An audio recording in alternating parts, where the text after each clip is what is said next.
நாம் தலைவணங்கி ஜெபம் செய்வோம். பரலோபிதாவே, இந்த ஞாயிற்றுக்கிழமை காலை ஆராதனை வேலைக்காக உங்களுக்கு நன்றி செலுத்துகிறோம். ஆண்டவரே, நீர் எங்கள் வாழ்க்கையிலே எப்போதும் நீர் நன்மை செய்கிறவராக இருப்பதற்காக உங்களுக்கு நன்றி. இப்போதும் இந்த ஆராதனை வேலையை உம்முடைய திருப்பிரசன்னத்தினாலே எங்கள் ஒவ்வொருவரையும் நீரே ஆண்டு எங்கள் ஒவ்வொருவரையும் ஆசீர்வதிக்க வேண்டுமா வேண்டிக்கிறோம். உம்முடைய திருப்பிரசன்னத்தினாலே ஆண்டவரே, பாடல் வேலை, துதி, ஸ்தோத்திரம், உம்முடைய திருவார்த்தை எல்லாவற்றிலும் உம்முடைய கரம் எங்களோடு கூட இருந்து எங்களை வழிநடத்த வேண்டுமா வேண்டிக்கிறோம். ஆண்டவரே, உம்முடைய வார்த்தையை கேட்டு நாங்கள் இன்னும் அதிகமாய் மனம் திரும்பி சீர்படவும் மூக்கிலே ஊண்ட கட்டப்படவும் எங்கள் ஓர் உதைத்தாரும். மீட்பச்சரமாகிய இயேசு கிறிஸ்து மூலம் வேண்டிய பரலோபிதாவே, ஆமென். ஹல்லேலூயா. நாம் முதலாவது பாடலாக பாடல் எண் 69 நாம் பாடுவோம். பாடல் எண் 69. பலனற்று எதற்கும் உபயோகமற்றவனாக இருந்த என்னையும் நம்மையும் அவர் தெரிந்தெடுத்து இந்த நாள் வரைக்கும் நம் வாழ்வில் நன்மை செய்கிறவராகவே நம்ம நடத்தி வந்த நம்முடைய ஆண்டவர் நம்மை ரட்சித்து நீதியின் பாதையிலையும் நித்தியத்தின் பாதையிலும் நடத்தின நம்முடைய ஆண்டவருக்கு நன்றி உள்ளத்தோடு இதுவரை செய்த செயல்களுக்காக இயேசுவே உமக்கே ஸ்தோத்திரம் என்ற பாடலை ஆண்டவர் நன்றி உள்ளத்தோடு இந்த பாடலை பாடுவோம்.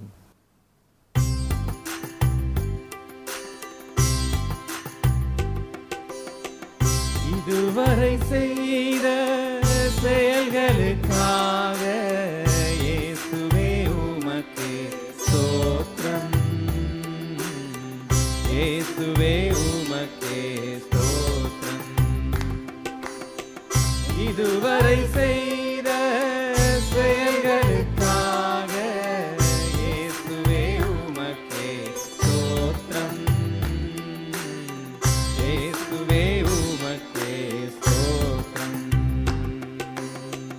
உவர் நிலமாக இருந்த என்னை விளை நிலமாக மாற்றிய உண்மை, உவர் நிலமாக இருந்த என்னை விளை நிலமாக மாற்றிய உண்மை. அலைக்கடல் அலைந்து ஓய்கின்ற வரையில் நாவினால் புகழ்ந்து பாடுவேன் நன்றி. அலைக்கடல் அலைந்து ஓய்கின்ற வரையில் நாவினால் புகழ்ந்து பாடுவேன் நன்றி. நாவினால் புகழ்ந்து பாடுவேன் நன்றி. இதுவரை செய்த செயல்களுக்காக இயேசுவே உமக்கே ஸ்தோத்திரம், இயேசுவே உமக்கே ஸ்தோத்திரம். தனிமரமாக இருந்த என்னை கனிமரமாக மாற்றிய உண்மை, தனிமரமாக இருந்த என்னை கனிமரமாக மாற்றிய உண்மை. திசைகளும் கோள்களும் அசைகின்ற வரையில் இன்னிசை முழங்கியே பாடுவேன் நன்றி. திசைகளும் கோள்களும் அசைகின்ற வரையில் இன்னிசை முழங்கியே பாடுவேன் நன்றி. இன்னிசை முழங்கியே பாடுவேன் நன்றி. இதுவரை செய்த செயல்களுக்காக இயேசுவே உமக்கே ஸ்தோத்திரம், இயேசுவே உமக்கே ஸ்தோத்திரம். உம் சித்தம் செய்திட அழைத்தவர் நீரே, சொந்தமாய் என்னையே ஏற்றுக்கொண்டீரே. உம் சித்தம் செய்திட அழைத்தவர் நீரே, சொந்தமாய் என்னையே ஏற்றுக்கொள்வீரே. சோர்விலும் தாழ்விலும் சோதனையாவிலும் தாங்கீர் தயவாய் பாடுவேன் நன்றி. சோர்விலும் தாழ்விலும் சோதனையாவிலும் தாங்கீர் தயவாய் பாடுவேன் நன்றி. தாங்கீர் தயவாய் பாடுவேன் நன்றி. இதுவரை செய்த செயல்கள்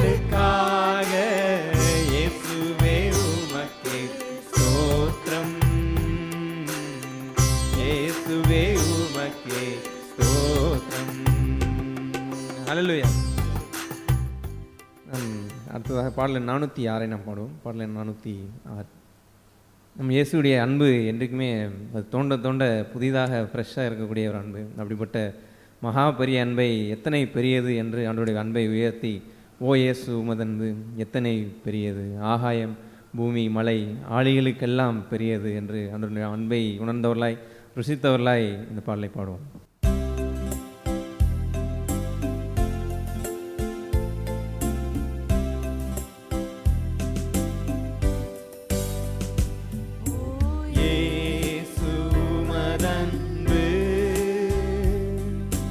எத்தனை பெரியது, ஆகாயம் பூமி மலை ஆழிகளுக்கெல்லாம் பெரியது. ஆகாயம் பூமி மலை ஆழிகளுக்கெல்லாம் பெரியது. ஓ இயேசு மதன்பு அளவில்லா ஆனந்தத்தால் அகம் நிறைந்தது. ஆண்டவர் காரியங்கள் அதிகம் சிறந்தது. அன்றாடம் காலை மாலைகளிலும் துதிக்க உயர்ந்தது, துதிக்க உயர்ந்தது. ஓ இயேசு மதன்பு சங்கட சமயங்களில் அங்கேயே வாடுகிறேன்.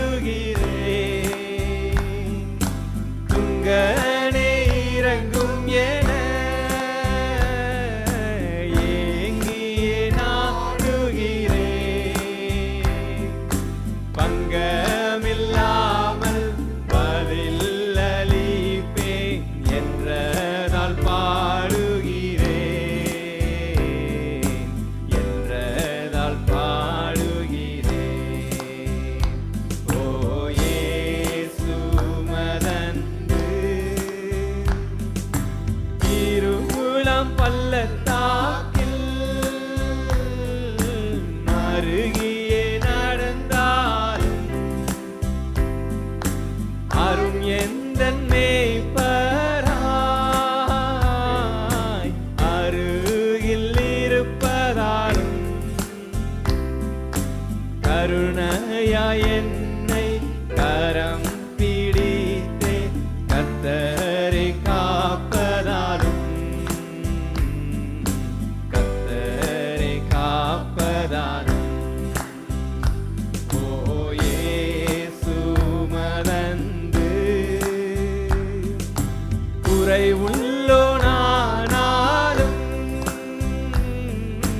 கூடவே இருக்கின்றீர். நிறைவாம் புல் தரையில் மெதுவாக நடத்துகிறீர். இறைவனாம் இயேசு எல்லாவற்றிலும் திருப்தியாக்குகிறீர், திருப்தியாக்குகிறீர். ஓ இயேசு மதன்பு தேவனுடைய வீட்டில் சித்தப்படி துதிப்பேன்.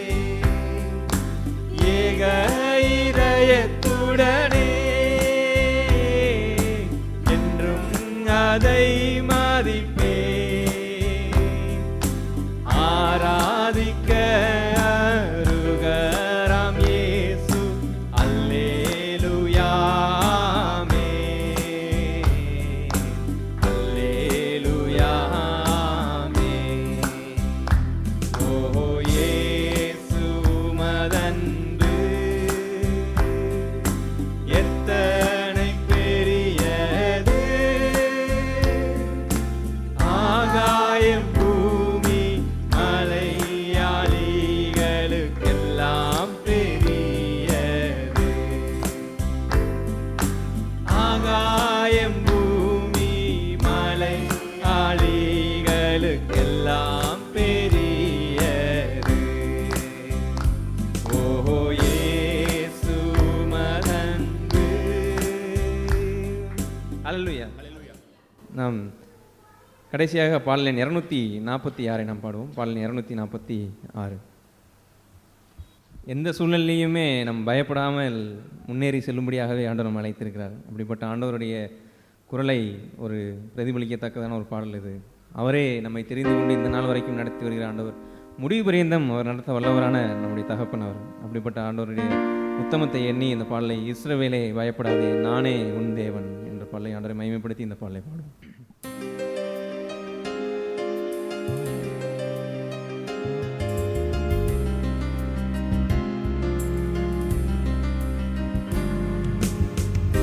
இஸ்ரவேலே பயப்படாதே நானே உன் தேவன். இஸ்ரவேலே பயப்படாதே நானே உன் தேவன். வழியும் சத்தியமும் ஜீவனும் நானே. வழியும் சத்தியமும் ஜீவனும் நானே. உன்னை நானே தெரிந்து கொண்டேனே, உன்னை நானே தெரிந்து கொண்டேனே. உன் பெயர் சொல்லி நான் அழைத்தேனே, உன் பெயர் சொல்லி நான் அழைத்தேனே. ஒருபோதும் நான் கைவிட மாட்டேன், கைவிட மாட்டேன். ஒருபோதும் நான் கைவிட மாட்டேன், கைவிட மாட்டேன். வழியும் சத்தியமும் ஜீவனும் நானே. வழியும் சத்தியமும் ஜீவனும் நானே. தாய் மறந்தாலும் நான் மறவேனே, தாய் மறந்தாலும் நான் மறவேனே. உள்ளங்கையில் தாங்கியுள்ளேன், உள்ளங்கையில் தாங்கியுள்ளேன். ஒருபோதும் நான் மறப்பதில்லை, மறந்து போவதில்லை. ஒருபோதும் நான் மறப்பதில்லை, மறந்து போவதில்லை. வழியும் சத்தியமும் ஜீவனும் நானே. வழியும் சத்தியமும் ஜீவனும் நானே. துன்ப நேரம் சோர்ந்து விடாதே, துன்ப நேரம் சோர்ந்து விடாதே. ஜீவ கிரீடம் உனக்கு தருவேன், ஜீவ கிரீடம் உனக்கு தருவேன். சீக்கிரம் வருவேன், அழைத்து செல்வேன், எழுந்து ஒளி வீசு. சீக்கிரம் வருவேன், அழைத்து செல்வேன், எழுந்து ஒளி வீசு. வழியும் சத்தியமும் ஜீவனும் நானே.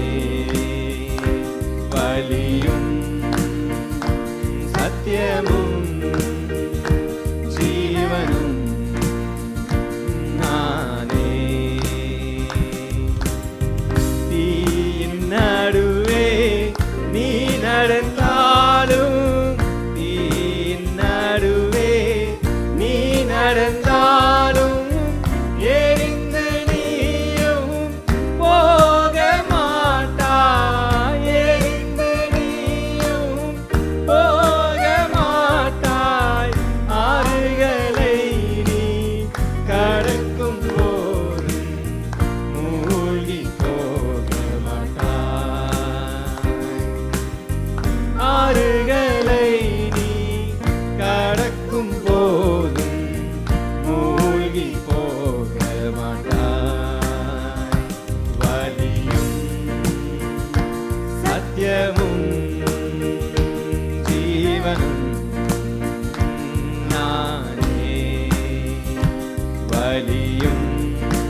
சத்தியமும் ஜீவனும் நானே. இஸ்ரவேலே பயப்படாதே, நானே உன் தேவன். இஸ்ரவேலே பயப்படாதே, நானே உன் தேவன். ஹல்லேலூயா. நாம் எல்லோரும் எழுந்து நிற்போம்.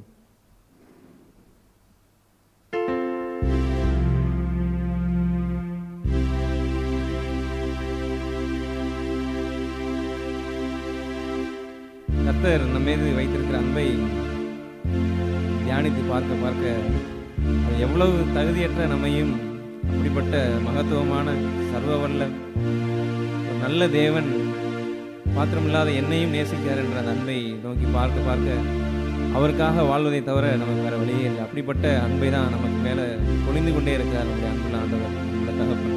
இந்த நாள் வரைக்கும் நம்மளை கைவிடாது நடத்தினார் நம்முடைய ஆண்டவர்.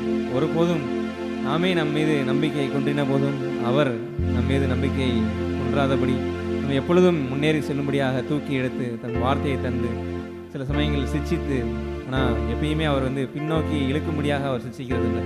முன்னேறி செல்லும்படியாகவே சிச்சிக்கிற நல்ல தகப்பனாக நம்மளோட எப்பொழுதும் இருக்கிற நல்ல ஆண்டவர்.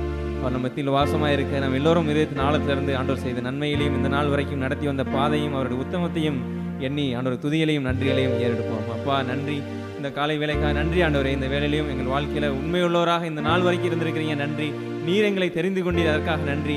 முடிவு விளைந்தும் நடத்துவீரே, அதற்காக நன்றி. துதிக்கிறோம், ஸ்தோத்திரிக்கிறோம். எங்களுடைய ரத்தத்தினால எங்களை கழுவி நீதிமானாக்கி நம்முடைய கிருபைக்காக நன்றி நன்றி. துதிக்கிறோம், ஸ்தோத்திரிக்கிறோம். அப்பா நீரே எங்களை நீதிமானாக்கி அப்பா உங்களுடைய பிள்ளையாக இந்த பூமியில் நடக்க முடியாத எங்கள் பாக்கியத்தை தந்திருக்கிறீங்க, அதற்காக நன்றி நன்றி. நீங்கள் எங்களுக்காக சிலுவையில் யாவையும் செய்து முடித்தவராக இருக்கிறீரே, அதற்காக நன்றி. துதிக்கிறோம், ஸ்தோத்திரிக்கிறோம். எங்களுக்காக பரிந்து பேசுகிற நல்ல இயேசுவே, துதிக்கிறோம், ஸ்தோத்திரிக்கிறோம். நன்றி நன்றி ஆண்டவரே. எங்களைப் போல எல்லா விதத்திலும் சோதிக்கப்பட்டு எங்களுக்கு ஆண்டவரே உதவி செய்ய வல்லவராய் இருக்கிற நீர் ஆண்டவரே, எங்கள் பலவீனங்களில் ஆண்டவரே நீர் பரிதபப்படுகிற ஆண்டவரே. Thank you Lord, thank you Father for your faithfulness Lord ஆண்டவரே. thank you praise you for your goodness in our life Lord. thank you Lord Jesus, praise you ஆண்டவர் நாமம் எப்பொழுதும் துதிக்கப்படத்தக்க ஒரு நாமம். அது எல்லா சூழ்நிலையிலையும் துதிக்கப்படத்தக்கது. ஏதோ நமக்கு நல்லது போல இருக்கிற காரியங்கள் நாம் எண்ணுகிறது போல இல்லாத சூழ்நிலைகளில் நாம் அப்படியே அமைதியாக இருப்பதற்கல்ல, எப்பொழுதுமே துதிக்கப்படத்தக்க ஒரு பாத்திரர் அவர். அப்படிப்பட்ட நாமத்தை உயர்த்தி இன்ப இயேசுவின் இணையில்லா நாமத்தை புகழ்ந்து என்ற அந்த அடியை நாம் பாடுவோம். இன்ப இயேசுவின் இணையில்லா நாமத்தை புகழ்ந்து, இயேசுவின் இணையில்லா நாமத்தை புகழ்ந்து, இகமதில் பாடிட தருணமிதே. இயேசுவை போல் நல் நேசரில்லை, இன்றும் என்றென்றும் அவர் துதி சாற்றிடுவேன். இயேசுவை போல் நல் நேசரில்லை, இன்றும் என்றென்றும் அவர் துதி சாற்றிடுவேன். இன்ப இயேசுவின் இணையில்லா நாமத்தை புகழ்ந்து, இயேசுவின் இணையில்லா நாமத்தை புகழ்ந்து, இகமதில் பாடிட தருணமிதே. இயேசுவை போல் நல் நேசரில்லை, இன்றும் என்றென்றும் அவர் துதி சாற்றிடுவேன். இயேசுவை போல் நல் நேசரில்லை, இன்றும் என்றென்றும் அவர் துதி சாற்றிடுவேன். நாம் எல்லோரும் மூன்று சகோதரர்கள் மூன்று சகோதரிகள் சுருக்கமாக துதிகளையும் நன்றிகளையும் அவருக்கு ஏறெடுப்போம். நாம் சங்கீதம் 34வது அதிகாரமே எடுத்துக்கொள்வோம். சங்கீதம் 34.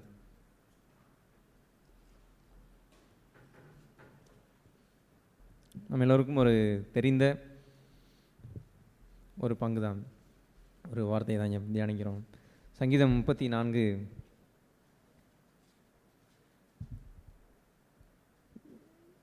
8வது வசனம். கர்த்தர் நல்லவர் என்பதை ருசித்து பாருங்கள், அவர் மேல் நம்பிக்கையாக இருக்கிற மனுஷன் பாக்கியவான். ஒரு காரியத்தை சங்கீதக்காரர் இங்கே எழுதும் பொழுது, அவர் நம்பியிருக்கிற கர்த்தர் யார் என்பதை அவர் அறிந்திருந்தார். அதனால தான் அவரால் எல்லா சூழ்நிலையிலையுமே அவரை நம்பி வாழ முடிஞ்சிச்சு. அவர் அங்கே ருசித்த ஒரு காரியத்தை நீங்களும் ருசித்து பாருங்கன்னு சொல்கிறாரு. கர்த்தர் நல்லவர் என்பதை ருசித்து பாருங்கள்னு சொல்கிறார். இந்த அதிகாரம் ஸ்டார்ட் பண்ணும் போதே அவர் எப்படி எழுதுவார்னா, கர்த்தரை நான் எக்காலத்திலும் ஸ்தோத்தரிப்பேன், அவர் துதி எப்பொழுதும் என் வாயில் இருக்கும் அப்படின்னு சொல்லி அங்கே ஆரம்பிக்கிறார். இந்த சங்கீதத்தை அவர் எப்போ எழுதினார் என்று பார்த்தோமானால், இதை எப்போ எழுதினார்னா, அந்த காத் என்ற அந்த பிலிஸ்டைன் ஊரில் வந்து சவுலுக்கு பயந்து அங்கே ஓடி போன பொழுது, அந்த இடத்துல அந்த அரசர்கிட்ட போகும் பொழுது அவரை ரெக்கக்னைஸ் பண்ணுறாங்க. டேவிடை ரெக்கக்னைஸ் பண்ணுறாங்க. அதாவது இவர் தானே ராஜா அப்படின்றதெல்லாம் ரியலைஸ் பண்ணுறாங்க. அங்கே உள்ளவர் இவர் தான் வந்து சவுல் கொன்றது 1000, தாவீது கொன்றதோ 10000னு சொல்லி பாடப்பட்டவர் இவர் தானே அப்படின்னு சொல்லி அவரை ரெக்கக்னைஸ் பண்ண உடனே அவருக்குள்ளார ஒரு பயம் வந்துடும் ஃபஸ்ட்டு.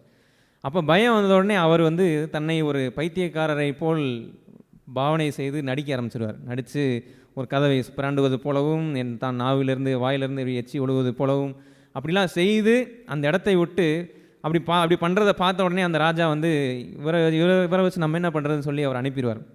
அவர் அந்த இடத்த விட்டு வெளியே வேறு இடத்துக்கு போய் ஒரு குகையில் போய் தஞ்சம் போவார் தாவீது. அப்போ இப்படிப்பட்ட ஒரு சூழ்நிலையில் ஆண்டவருடைய உத்தமத்தையும் எண்ணி இப்படிப்பட்ட ஒரு சூழ்நிலையில் எழுதப்பட்ட ஒரு பாடல், இதுக்கப்புறம் எழுதப்பட்ட ஒரு பாடல் தான் இது. அதில் அவர் சொல்கிறாரு, அவருக்கு பயந்தது உண்மைதான், அவருக்கு பயம் வந்தது கூட அவர் சொல்லுவார். ஆனால் அதை சொல்லும் போது 4வது வசனத்தில் சொல்லுவார், நான் கர்த்தரை தேடினேன், அவர் எனக்கு செவி கொடுத்து என்னுடைய எல்லா பயத்திற்கும் என்னை நீங்களாக்கி விட்டார். இது அப்புறம் சொல்லுவார். அடுத்த 6வது வசனத்தை சொல்லுவார், இந்த ஏழை கூப்பிட்டான்னு சொல்லி தன்னை எப்படிப்பட்ட ஒரு இடத்துல வச்சு சொல்கிறார். அப்படிப்பட்ட ஒரு அரசனாக இருந்தாலுமே கூட அவர் அங்கே சொன்ன ஒரு காரியம் வந்து இந்த ஏழை கூப்பிட்டான் அப்படின்னு சொல்லி ஆண்டவரை எப்படிப்பட்டவர் என்று அறிந்து அவரை தேடும் பொழுது ஆண்டவர் வந்து அவருடைய அந்த பயத்துக்கெல்லாம் நீங்களாக்கி ரட்சிப்பார் என்பதையும் அறிந்து அவரை அழைக்கும் பொழுது அந்த பயத்தையும் அவர் நீக்கி போட்டு அந்த இடத்துல ஒரு துதியை அவர் நாவல வைக்கிறார். அப்போதான் அதனால தான் கர்த்தரை நான் எக்காலத்திலும் ஸ்தோத்தரிப்பேன், அவர் துதி எப்பொழுதும் என் வாயில் இருக்கும் என்று அப்போ அந்த சங்கீதக்காரர் அங்கே பாடல் எழுதுகிறார். எல்லா சூழ்நிலையிலையுமே பொதுவானபடி என்னுடைய ஆஃபீஸில் எனக்கு தெரியும், என்னுடைய 2வது கம்பெனியில் நான் வேலை பார்த்துட்டு இருக்கும் பொழுது நான் என்னுடைய வாழ்க்கை மாறினதை என்னுடைய மேனேஜர் ஒருவர் என் வாழ்க்கையை வந்து உற்று நோக்க ஆரம்பித்துட்டார். அதாவது நான் முதல்ல எப்படி இருந்தேன், இப்போ எப்படி மாறிட்டேன்றது சேஞ்சஸை வந்து அவர் பார்க்க ஆரம்பித்த உடனே, இந்த வயசுலேயே ஏன்டா சன்னியாசி மாதிரி மாறுறேன் அப்படின்னு சொல்லி கேட்க ஆரம்பித்தார். நான் என் வாழ்க்கையில் தெளிவடைந்து இவ்வளவு நாள் நான் தலையில் நின்றேன், இன்றைக்கி தான் நான் நேராக நிற்க ஆரம்பிச்சிருக்கேன் லைஃப்பில், இப்போ தான் கடவுளை சார்ந்து வாழ கற்றுக்கொண்டு இருக்கிறேன்னு சொல்லி அவ்வளோ மகிழ்ச்சியும் சந்தோஷத்துலையும் இருந்தேன். நான் அதெல்லாம் சில காரியங்கள் அவரோடு பகிர்ந்து கொண்டாலும் அவர் சொன்ன ஒரு காரியம் என்னென்னா, உலகத்தில் கடவுள் எப்போ தேவையோ, தனக்கு ஒரு கஷ்டம் எப்போயோ அப்போ தான் கடவுள்கிட்ட போவாங்க, நீ ஏன் இப்போயே வந்து இப்படி மாறணும் அப்படின்னு சொல்லி அவர் என்கிட்ட கேட்ட ஒரு காரியம். பொதுவான உலகத்தின் மனப்பான்மையின்படியே வந்து எல்லாமே தனக்கு சாதகமாக நடக்கும் பொழுது ஈஸியாக கடவுளுக்கு நன்றி சொல்கிறார்கள், கடவுளுக்கு நன்றி சொல்லக்கூடிய ஒரு காரியம். ஆனால் தன் வாழ்க்கையில் ஒரு குறைவு வரும் பொழுதோ, அந்த துன்பம் வரும் பொழுதோ, ஒரு உபத்திரவு வரும் பொழுதோ அதெல்லாம் மறந்துட்டு இயல்பாக முறுமுறுக்கிற ஒரு தன்மைக்குள்ள தான் போகிறாங்க. எளிதாக வந்து வெளியே இருக்கவங்க ஈஸியாக வாயினாலே பாவம் செய்து நாவிலே வந்து நிறைய காரியங்கள் பேச ஆரம்பிச்சிருவாங்க. சபையில் நம்ம சில சமயம் நம்ம சத்தியத்தை கேட்கிற ஒரு இடத்துல இருக்கும் பொழுது நம்ம வாயை திறந்து சில சமயம் சொல்கிறது கிடையாது. ஆனால் இருதயத்தில் அவ்வளவான ஒரு முறுமுறுப்பையும் ஒரு குறை சொல்லையும் நம்ம வைத்திருக்கிறோம். கடவுள் மேலே ஒரு நிறைய கம்ப்ளைண்ட்ஸை அடுக்கி வச்சுருக்கிறோம். எனக்கு ஏன் இந்த சூழ்நிலை, எனக்கு மட்டும் ஏன் இப்படி நடக்குது, எனக்கு ஏன் இந்த காரியம், எனக்கு ஏன் இப்படிப்பட்ட ஒரு என்ன குடும்பத்தினர் இப்படி இருக்கிறாங்க, எல்லா சூழ்நிலை எனக்கு ஏன் இப்படிப்பட்ட ஒரு சூழ்நிலை, எனக்கு ஏன் இப்படிப்பட்ட ஒரு நோய், ஏதோ ஒரு காரியத்தை நாமே வைத்து கொண்டு இருதயத்தில் முறுமுறுக்கிற காரியம் கொஞ்சம் கொஞ்சமாக சேர்ந்து இருதயத்தின் நிறைவுனால வாய் பேசும் என்பது போல வாயிலையும் அடுத்து அது நேரடியாக வெளிப்பட்டு பாவம் செய்யக்கூடிய ஒரு இடத்துல அங்கே போய் நம்ம ஒரு கிறிஸ்தவனாக இருந்தாலும் போக முடிகிறது என்பதை நம்ம பார்க்குறோம். தேவன் வந்து ஹீஸ் அ சாவரேன் காடுங்கிறத நம்ம ரியலைஸ் பண்ணி பார்க்கணும். ஏன்னா தேவன் நம்ம சுற்றி முற்றி இந்த உலகத்தில் நம்ம நார்மலாக ஒரு கடவுள் இருக்கான்னு கேட்கும் பொழுதே நம்ம வெளியே போய் ஒரு மரத்தை பார்க்கும் பொழுதோ, ஒரு பறவையை பார்க்கும் பொழுதோ சொல்ல முடியும், தேர் இஸ் அ கிரியேட்டர். ஒரு கிரியேட்டர் இல்லாமல் ஒரு கிரியேஷன் கிடையாதுன்றது தெளிவாகவே சொல்ல முடியும். அப்போ அதெல்லாமே ஒற்று நோக்கும் பொழுது பார்க்க முடியுது, தேவன் எப்படிப்பட்டவர், எவ்வளோ பெரிய சாவரேன் காட் அவர் பார்வைக்கு மாறாக ஒன்றுமே அந்த பூமியில் நடக்கிறது இல்லைன்றதெல்லாம் நம்ம தெரிஞ்சுக்கொள்ள முடியும். இதே வந்து யோபு உடைய புஸ்தகத்தில் நம்ம பார்க்க முடியும். தேவன் வந்து யோபுக்கிட்ட அங்கே ஒரு காரியத்தை சொல்லுவார். யோபு எழுதின யோபுக்கு அந்த யோபு புஸ்தகத்தில் நம்ம எடுத்துக்குவோம். அதில் படிச்சுட்டு திரும்பியும் இந்த காரியங்களை திரும்ப தியானிக்கலாம். அது யோபு 38வது அதிகாரம். யோபு 38வது அதிகாரம். யோபு அநேக காரியங்களில் தேவனை அறிந்திருந்த ஒரு பங்கு உண்டு. அவர் சொன்ன சில காரியங்களில் பயங்கர ஆச்சரியமாக இருக்குது. எப்படிப்பட்ட ஒரு சூழ்நிலையில் தேவனுடைய ஒரு காரியத்தை தான் எப்படி சொல்கிறாருன்றதெல்லாம் ஒத்து பார்க்கும் பொழுது உண்மையிலே பயங்கர ஆச்சரியமாக இருக்கும். நமக்கு இப்படிப்பட்ட ஒரு முன்னோடியாக அவர் வாழ்ந்ததுனால சில காரியங்களை நம்ம பார்த்து தெரிந்து கொள்ள முடிகிறது. ஆனால் அவர் வந்து தேவனை அறிந்து கொண்டு இருந்த ஒரு நபர். தேவன் அவர் மேலே அவரை நம்பிக்கையும் வச்சுருந்தார்.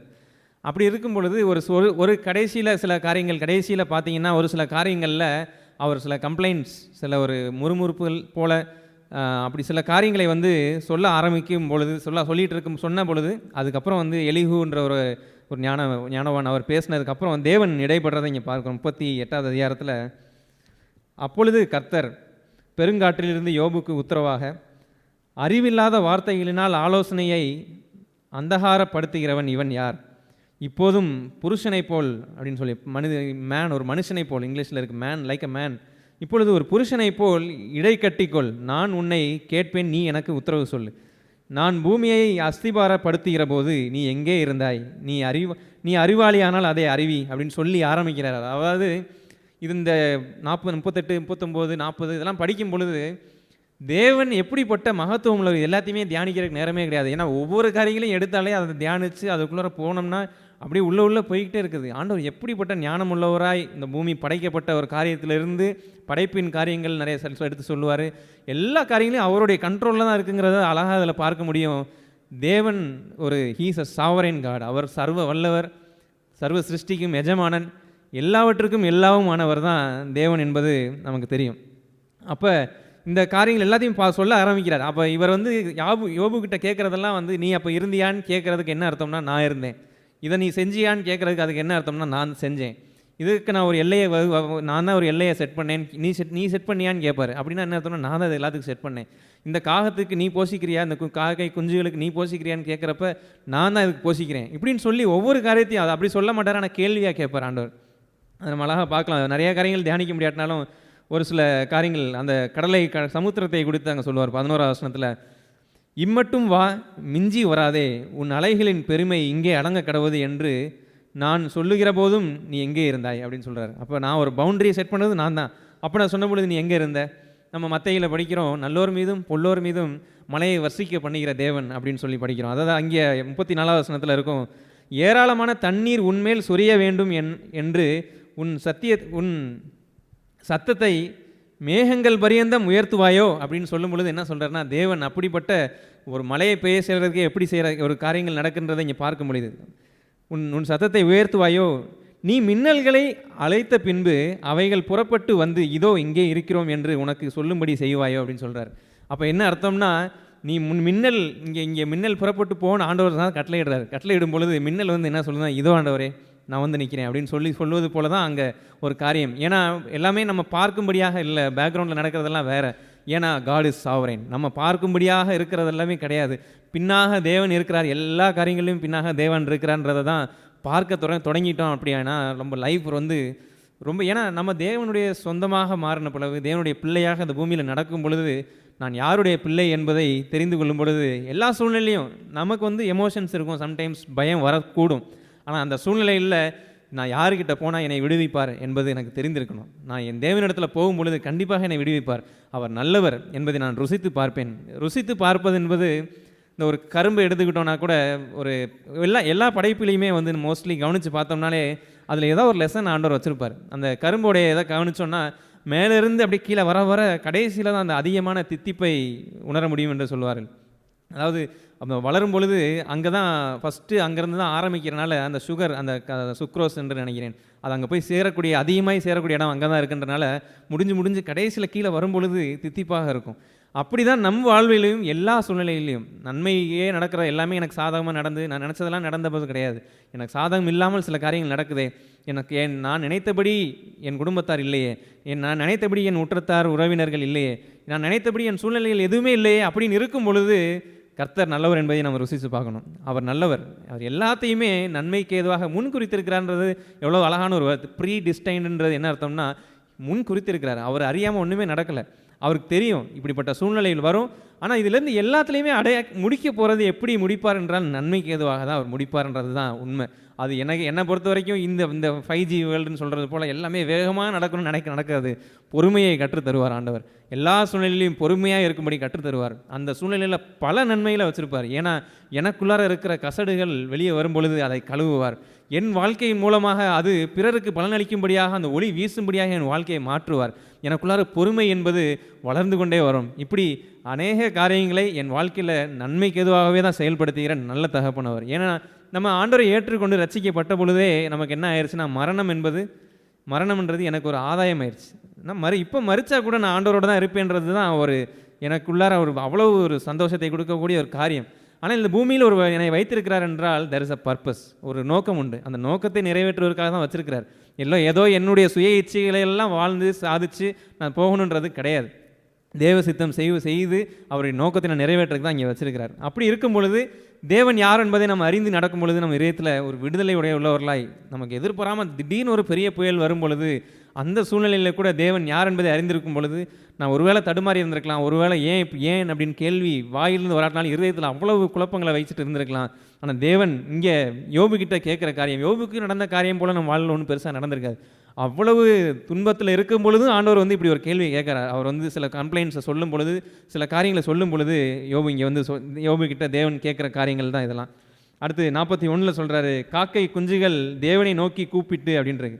நமக்கு காக்கா ஏதோ பறந்துட்டு போகிற மாதிரி தான் தெரியுது. ஆனால் அது ஆக்சுவலாக அதற்கு பின்னாடி இருக்கிற மீனிங்கோட சொல்கிறார் ஆண்டவர் பேக்ரவுண்டில். காக்கை குஞ்சுகள் தேவனை நோக்கி கூப்பிட்டு ஆகாரம் இல்லாமல் பறந்து அலைகிற போது அவைகளுக்கு இரையை சவரித்து கொடுக்கிறவர் யார் அப்படின்னு சொல்லி கேட்குறார். அதையும் நான் தான் கொடுக்குறேன்றதை தான் இங்கே மீன் பண்ணுறார் ஆண்டவர். அப்பொழுது அடுத்து 39 இந்த காரியங்கள்லாம் பார்க்கும் பொழுது 31 அடுத்து 41 பார்த்தோம்னா லேவியாதான்னு சொல்லி ஒரு பயங்கரமான ஒரு ஒரு பிராணியை குறித்து சொல்லுவார். எப்படிப்பட்ட ஒரு படைப்பு ஆண்டவர் படைச்சிருக்கிறான்றதெல்லாம் சொல்லுவார். இதை சொல்லிகிட்டு இருக்கும்போது இடையில 40வது இடத்துல ஆண்டவர் கேட்பார், பின்னும் கர்த்தர் யோபுவுக்கு உத்தரமாகன்னு சொல்லிட்டு சர்வ வல்லவரோடே வழக்காடி அவருக்கு புத்தி பிடிக்கிறவன் யார் அப்படின்னு சொல்லி கேட்குறார். அப்போ சர்வ வல்லவராகிய நான்றதை ஃபஸ்ட்டு இங்கே சொல்லிகிட்டு இருக்கும்போதே சொல்கிறார், இப்படிப்பட்ட சர்வ வல்லவராகிய எனக்கு அப்படின்னு சொல்கிறது தான் அங்கே மீன் பண்ணுறார். சர்வ வல்லவரோடே வழக்காடி அவருக்கு புத்தி படிப்பிக்கிறவன் யார்? தேவன் பேரில் குற்றம் பிடிக்கிற இவன் இவைகளுக்கு உத்தரவு சொல்ல கடவன் என்றார். இவ்வளவு காரியங்கள், நிறைய காரியங்கள் சொல்லிட்டு சொல்கிறாரு, நீ என்னிடத்துல குற்றம் கண்டுபிடிக்கிறார். ரெபியூக்குன்னு இருக்குது, இங்கிலீஷில் எப்படி இருக்குன்னா கடிந்து கொள்ளுதல் இருக்குது. நீங்கள் இப்போ ஏன் இப்படி பண்ணீங்கன்னு சொல்லி நம்ம ஒரு தேவனே கடிந்து கொள்ளக்கூடிய ஒரு இடத்துல நம்ம இருதயத்தில் இருக்க முடியும். அப்படிப்பட்ட ஒரு மோசமான இடத்துக்கு நம்ம போக முடியும். ஆனால் ஆண்டவர் சொல்கிறாரு, சர்வ வல்லவரோடே வழக்காடி அவருக்கு புத்தி பிடிக்கிறவன் யார்? தேவன் பேரில் குற்றம் பிடிக்கிறவன் இவைகளுக்கு உத்தரவு சொல்ல கடவன் சொல்லி யோபுக்கிட்ட சொல்கிறார். இதை கழித்து அடுத்து லேவியாதானை குறித்துலாம் சொல்லி முடிக்கும் பொழுது 42 யோபு சொல்லுவார், 42வது அதிகாரத்தில். அப்பொழுது யோபு கர்த்தருக்கு பிரதி உத்தரமாக, தேவரீர் சகலத்தையும் செய்ய வல்லவர் என்று தன் வாயை அடைத்துக் கொள்வார், புதைத்துக் கொள்வார் யோபு. நம்ம இங்கே அதில் நல்லா பார்க்க முடியும். 43வது வசனத்திலே சொல்லுவார். ஃபஸ்ட்டு 43வது வசனத்தில், அப்பொழுது யோபு கர்த்தருக்கு பிரதி உத்தரமாக அப்படி கேட்கும்போது அவர் பதில் கொடுப்பார், இதோ நான் நீசன், நான் உமக்கு என்ன மறு உத்தரவு சொல்லுவேன்? என் கையினால் என் வாயை பொத்திக் கொள்ளுகிறேன்னு சொல்லி தன் வாயை பொத்திக் கொள்கிற இடத்துக்கு தான் போயிடுவார். ஏன்னா தேவன் தன்னை யார் என்பதை அப்படியே கொஞ்சம் கொஞ்சமாக வெளிப்படுத்தி அவர் சொல்லும் பொழுது இவருக்கு அதுக்கப்புறம் பதிலே கிடையாது. அப்போ சொன்ன உடனே நான் என் வாயை பொத்திக் கொள்கிறேன்னு சொல்லிட்டு தான் அடுத்து 42வது இடத்துல ஆண்டவர் எல்லாத்தையும் சொல்லி முடிச்சதுக்கப்புறம் சொல்லுவார், தேவரீர் சகலத்தையும் செய்ய வல்லவர், நீ செய்ய நினைத்தது தடைபடாது என்பதை அறிந்திருக்கிறேன்னு சொல்லி அப்படிப்பட்ட ஒரு அறிவை அறிந்து அங்கே சொல்கிறார். தேவரீர் எல்லாத்தையுமே, நீ எல்லா சகலத்தையும் செய்ய வல்லவர் அப்படின்றப்ப நம்மளுடைய தேவன், நம் தகப்பனாகிய தேவன் எப்படிப்பட்டவர் என்பதை அறிந்திருக்க வேண்டாமா? அப்படி அறிந்திருக்கும் பொழுது நமக்கு இதயத்திலிருந்து முறுமுறுக்கிறது, குறை சொல்கிறதுக்குன்றது ஒன்றுமே கிடையாது. எனக்கு ஒரு தகுதி இல்லாத என்னையே அவர் ரட்சித்தார். அவர் எனக்காக, நான் பாவியாக இருக்கும்போது எனக்காக அன்பு கூர்ந்து என் சிலுவையில் எனக்காக ரத்தம் சிந்தின என்னுடைய ஆண்டவர் எனக்கு எல்லாத்தையுமே நித்திய ஜீவனையும் நித்திய பாதையும் எனக்கு கொடுத்துட்டார். நித்திய ஜீவனையும் எனக்காக அருளிட்டார். இப்போ நான் எல்லாமே சாட்டிஸ்ஃபைடாக வாழக்கூடிய அந்த லைஃப்பில் நான் இருக்கிறேன்.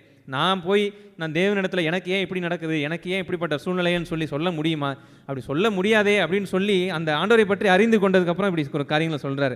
அறிவில்லாமல் ஆலோசனையை மறைக்கிற இவன் யார்? 3வது வசனத்தில், ஆகையால் நான் எனக்கு தெரியாததையும் என் புத்திக்கு எட்டாததையும் நான் அறியாததையும் அளப்பினேன் என்கிறேன் அப்படின்னு சொல்லி இவர் மனம் திரும்பக்கூடிய அந்த மனம் திரும்பி இவர் பேசக்கூடிய அந்த சொல்லலாம் நம்ம பார்க்க முடியும். இப்பொழுதோ 5வது வசனத்தில் சொல்வார், இப்பொழுதோ என் கண் உம்மை காண்கிறது, ஆகையால் நான் என்னை அருவருத்து தூளிலும் சாம்பலிலும் இருந்து மனஸ்தாபப்படுகிறேன் என்றான். அப்படி ரியலைஸ், அப்போ தான் அங்கே ரியலைஸ் பண்ண செய்கிறார். ஸோ இப்படிப்பட்ட ஒரு தேவனை நாம் ஆராதிக்கிறோம், இப்படிப்பட்ட தேவனை நம்ம சொந்த தகப்பனாக இந்த பூமியில் வச்சு வாழ்கிறோன்றதை அறிந்திருக்கும் பொழுது எல்லா சூழ்நிலையிலையுமே நம்ம விடுதலையாக வாழக்கூடிய ஒரு வாழ்க்கை.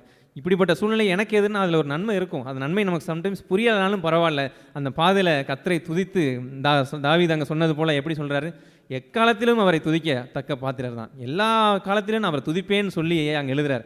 அப்படிப்பட்ட ஒரு பயத்தின் சூழல்லையும் அவர் உயிருக்கு பயந்து அங்கே ஓடக்கூடிய ஒரு சூழ்நிலையிலையும் அங்கேருந்து தப்பித்து வந்து அந்த குகைக்குள்ளாக பதுங்கக்கூடிய ஒரு சூழ்நிலையிலையும் தாவீது அரசனுடைய அவருடைய பாடலை கவனித்து பார்த்தோம்னா அவ்வளோ அழகாக தேவனுடைய உத்தமத்தையும் அவர் நல்லவர் என்பதை ருசித்து அவர் எழுதுகிறார். அடுத்து இதுக்கப்புறம் நமக்கு தெரியும் யோபுவோட காரியங்கள் எல்லாமே அவன் மேல் வரப்பண்ணின சகல தீங்கி நிமித்தம் அவனுக்காக அங்கலாய்த்துன்னு சொல்லி சில வருவாங்க. அடுத்து 12வது வசனம், கர்த்தர் யோபுவின் முன்னிலைமையை பார்க்கிலும் அவன் பின்னிலைமையை ஆசீர்வதித்தான்னு சொல்லி அவர் மீட்டெடுக்கும் தருவார். மீட்பர் என்ற ஒரு வார்த்தைக்கு அழகான ஆண்டவருடைய ஒரு டெமான்ஸ்ட்ரேஷன் இங்கே பார்க்க முடியும். இப்போ சங்கீத புஸ்தகத்தை திரும்பியும் எடுத்துக்கொள்வோம். சங்கீதம் 34 இங்கே தாவீதரசர் சொல்கிறாரு 12வது வசனத்தில், நன்மையை காணும்படி ஜீவனை விரும்பி நீடித்த நாட்களை அபேட்சிக்கிற மனுஷன் யார்? உன் நாவை பொல்லாப்புக்கும் உன் உதடுகளை கபட்டு வசனிப்புக்கும் விலக்கி காத்துக்கொள் என்று ஒரு எச்சரிக்கையை இங்கே சொல்லிட்டு கடைசியில் ஆண்டவருடைய உத்தமத்தை எப்படி சொல்கிறாருன்னு பாருங்கள். 18வது வசனத்தில் இருக்கும், நொறுங்குண்ட இருதயம் உள்ளவர்களுக்கு கர்த்தர் சமீபமாக இருந்து நறுங்குண்ட ஆவியுள்ளவர்களை ரட்சிக்கிறார், நீதிமானுக்கு வரும் துன்பங்கள் அநேகமாக இருக்கும். இதுதான் தேவன் அங்கேயும் நம்ம பார்க்க முடியுது. அப்படிப்பட்ட ஒரு நீதிமான், அவர் ரைச்சியஸாக இருந்தார் யோபு, அதனால தான் அங்கே வந்து தேவன் வந்து அங்கே அனுமதிக்கிறார். அப்படிப்பட்ட ரைச்சியஸ் யோபுவுக்கு அப்படிப்பட்ட சோதனை வரும்படியாக பிசாசுக்கு ஒரு லெவலை ஓப்பன் பண்ணி கொடுக்குறார். அப்படிப்பட்ட நீதிமானாக இருந்தாலும் நீதிமானுக்கு வரும் துன்பங்கள் அநேகமாக இருக்கும், கர்த்தர் அவைகள் எல்லாவற்றிலும் நின்று அவனை விடுவிப்பார்ன்றது தான் நமக்கு சுவிசேஷம். எல்லா சூழ்நிலையிலையும் துன்பங்கள் வரலாம், கஷ்டங்கள் வரலாம், அது எல்லா வீட்டிலும் நின்று அவனை விடுவிப்பார். அது உடனே இம்மீடியட்டாக இருக்கும்லாம் அர்த்தம் கிடையாது. ஆண்டவர் எல்லா காரியங்களிலும் நிதானமாக பொறுமையாக நாம் பொறுமையை கற்றுக்கொள்ளும்படியாக அதில் என்னெல்லாம் அவர் பிளான் பண்ணி வச்சுருந்தாரோ அது எல்லாமே அக்கம்ப்ளிஷ் ஆகி முடியும். ஒரு நாள் வரும் பொழுது கர்த்தர் ரைட் டைம் வரும் பொழுது அங்கே வந்து he will act, God will act upon our situations. எல்லா காரியங்களையும் ஒரு நாள் வந்து மாற்றுவார். அதுதான் எல்லா காரியங்களிலும் நின்று அவனை விடுவிப்பார். அவனுடைய எலும்புகளை எல்லாம் காப்பாற்றுகிறார், அவைகளில் ஒன்றும் முறிக்கப்படுவதில்லை. தீமை துன்மார்க்கனை கொல்லும், நீதிமானை பகைக்கிறவன் குற்றவாளி ஆவார்கள். கர்த்தர் தமது ஊழியக்காரன் ஆத்துமாவை மீட்டுக் கொள்வார், அவரை நம்புகிற ஒருவன் மேலும் குற்றம் சுமராதுன்னு சொல்லி இந்த அதிகாரம் முடியுது. அவனுடைய எலும்புகளை எல்லாம் காப்பாற்றுகிறார், அவைகளில் ஒன்றும் முறிக்கப்படுவதில்லைன்னு சொல்லி படிக்கிறோம். என்னுடைய ஆத்துமா மேலே அவ்வளவு கரிசனையாக இருக்கிற ஆண்டவர் என்பதை நம்ம புரிந்து கொள்ள வேண்டும். அதாவது தானியேலை குறித்து நம்ம படித்ததுல அவர் சிங்க குகையில் இருக்கும் பொழுது அந்த சிங்கம் எந்த நிலைமையில் இருந்துச்சுங்கிறது தானியேல் வெளியே வரும்பொழுது தான் வெளியே வந்து அடுத்து அவருக்கு தீமை செய்த அவர்களை உள்ளே இறக்குவாங்க. அப்பொழுது தான் அந்த சிங்கம் எந்த நிலைமையில் இருந்துச்சுன்றதே நமக்கு புரியும். ஏன்னா அவ்வளவு பசியிலையும் அவ்வளவாய் அது வந்து பசியில் இருக்கக்கூடிய ஒரு சிங்கங்கள் தான் உள்ளே இருந்துச்சு. ஏன்னா அவர் தானியேலை வந்து வெளியே எடுத்ததுக்கப்புறம் அந்த மக்களை உள்ளே இறக்குவாங்க, அந்த தீமை செய்த சில ஜனங்களையும் அவர் குடும்பத்தாரையும் உள்ளே இறக்குவாங்க. அப்பொழுது அவங்க போய் தரையை படுறதுக்குள்ளாரையே எல்லா சிங்கமும் அவர் மேலே பாய்ந்து எல்லா எலும்பையும் உடச்சிருச்சுன்னு போட்டிருக்கும். அப்படிப்பட்ட ஒரு சிங்கம், அப்படிப்பட்ட ஒரு சூழ்நிலை தான், அப்படிப்பட்ட ஒரு காரியம்தான். ஆனால் தேவனை இவர் சார்ந்திருந்து தேவன் யார் என்பதை தானியேல் அறிந்திருந்து வாழ்ந்திருந்தபடியால் அவர் எப்பயுமே எதுக்குமே காம்ப்ரமைஸ் பண்ணலை. இப்படிப்பட்ட ஒரு சூழ்நிலை வந்தால் பரவாயில்ல, ஐ வில் நாட் காம்ப்ரமைஸ்ன்னு சொல்லி அவர் வந்து தன் ஜெபத்தை எப்பொழுதும் பண்ணக்கூடிய ஒரு காரியத்தை பண்ணாமல் அது நிமித்தம் வந்த கான்சிக்வன்ஸ் வந்துச்சு. அது கஷ்டமான கான்சிக்வன்ஸாக இருக்கலாம், ஆனால் அந்த கான்சிக்வன்ஸில் எல்லாத்துலேயும் கர்த்தர் கூட இருந்து அவரை விடுவிச்சார். நீதிமானுக்கு எப்பொழுதுமே அப்படி கர்த்தர் துணையாக இருந்து அநேக துன்பங்கள் வந்திருந்தாலும் பரவாயில்ல, அது எல்லாவற்றிலிருந்து அவனை விடுவிப்பார் என்பது தான் கர்த்தருடைய உத்தமம். இப்படிப்பட்ட கர்த்தருடைய உத்தமத்தை நம்ம எல்லோருமே ருசித்து பார்த்துருக்க வேண்டும், ருசித்து வாழ்ந்திருக்கவும் வேண்டும். கடைசியாக யாக்கோபு 5ஆம் அதிகாரத்தில் ஒரு வசனத்தை படித்து முடிக்கலாம். அதாவது யாக்கோபு 5:11 வசனம், இதோ பொறுமையாக இருக்கிறவர்களை பாக்கியவான்கள் பாக்கியவான்கள் என்கிறோமே அப்படின்னு சொல்கிறார். அப்போ லைஃப்பில் வந்து எவ்வளோ பொறுமையாக லேர்ன் பண்ணி பொறுமையாக இருக்கிறவர்களை எப்படிப்பட்ட ஒரு பாக்கியவான்கள்ன்றதை இங்கே பார்க்குறோம். பாக்கியவான்கள் என்கிறோமே. யோபின் பொறுமையை குறித்து கேள்விப்பட்டிருக்கிறீர்கள், கர்த்தருடைய செயலின் முடிவையும் கண்டிருக்கிறீர்கள், கர்த்தர் மிகுந்த உருக்கமும் இரக்கமும் உள்ளவராய் இருக்கிறாரே என்று அவர் அங்கே சொல்கிறார். அப்போ தேவன் செய்து முடித்ததையும் நம்ம பார்க்குறோம்.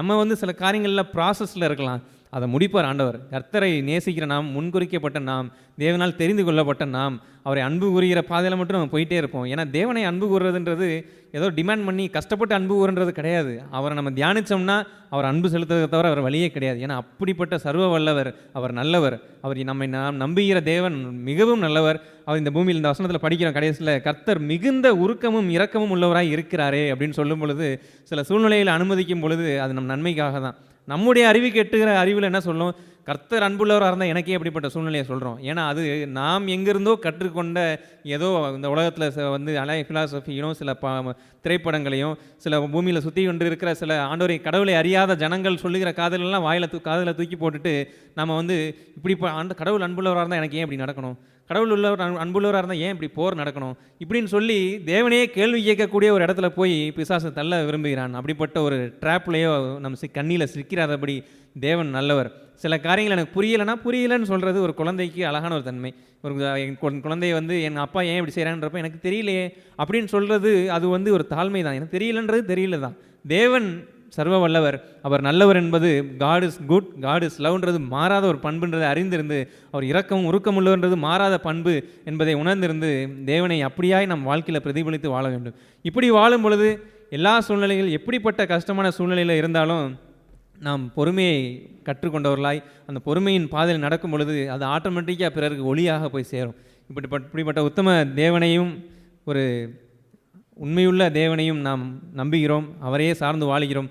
அவருடைய பிள்ளையாக இந்த பூமியில் இருக்கிறோன்றதை அறிந்திருந்து அந்த மேன்மையை உணர்ந்திருந்து ஒரு சுவிசேஷம் நம்ம எப்பயுமே நம்ம இந்த டம்ளருக்குள்ளார எப்பயுமே ஒரு ஜூஸ் இருந்துகிட்டே இருக்குன்றது போல் எப்பயுமே ஒரு சுவிசேஷம் நிறைந்தவர்களாகவே தான் வாழணும். ஏதாவது ஒரு சூழ்நிலையில் முறுமுறுத்துட்டு குறை சொல்லிட்டு உட்காந்துட்டு இருக்கிற இடத்துல போய் நம்ம மாட்டிக்கொள்ளாதபடி எப்பொழுதும் யார் வந்து நம்மகிட்ட வந்தாலும் அந்த ஜூஸ் எடுத்து குடிக்கிற மாதிரி அந்த சுவிசேஷத்தை எடுத்து அள்ளி கொடுக்கக்கூடிய ஒரு ஜீவனத்தை தான் நம்ம வாழணும். இப்படிப்பட்ட அறிவுள்ளவர்களாய், இப்படிப்பட்ட ஒரு நிதானம் உடையவர்களாய், இப்படிப்பட்ட தேவன் யார் என்பதை உணர்ந்தவர்களாய் இந்த பூமியில் நம் மேன்மையுள்ள ஒரு வாழ்க்கையை வாழ்வதற்கு தான் ஆண்டவர் அழைச்சிருக்கிறார். இப்படிப்பட்ட வாழ்க்கையை வாழ்வதற்கு ஆண்டவர் உதவி செய்வாராக.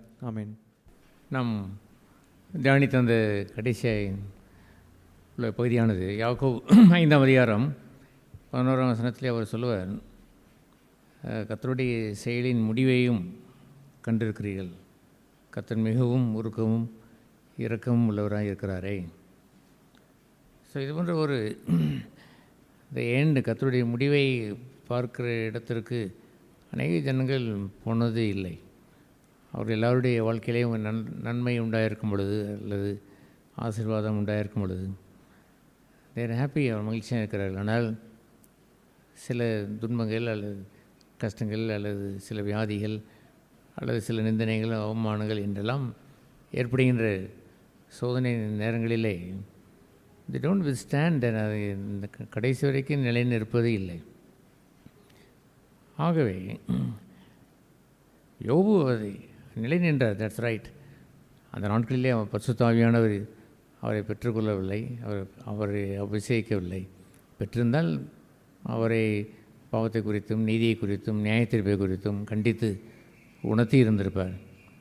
That's right. அதுபோன்ற ஒரு உணர்த்துதலை அவருக்கு சொல்வதற்கு ஒருவரும் இல்லை. அதற்கு பதிலாய் நல்ல நண்பர்களைப் போல், நீதிமான்களைப் போல இருந்த நண்பர்கள் சரியான சமயம் கிடைத்தது என்பதைப் போல அந்த யோபுவை ஆசீர்வாதம் நிறைந்து, அந்த யோபுவை ஏன் ஆசீர்வாதம் நிறைந்தது என்று நாம் சொல்ல வேண்டும்.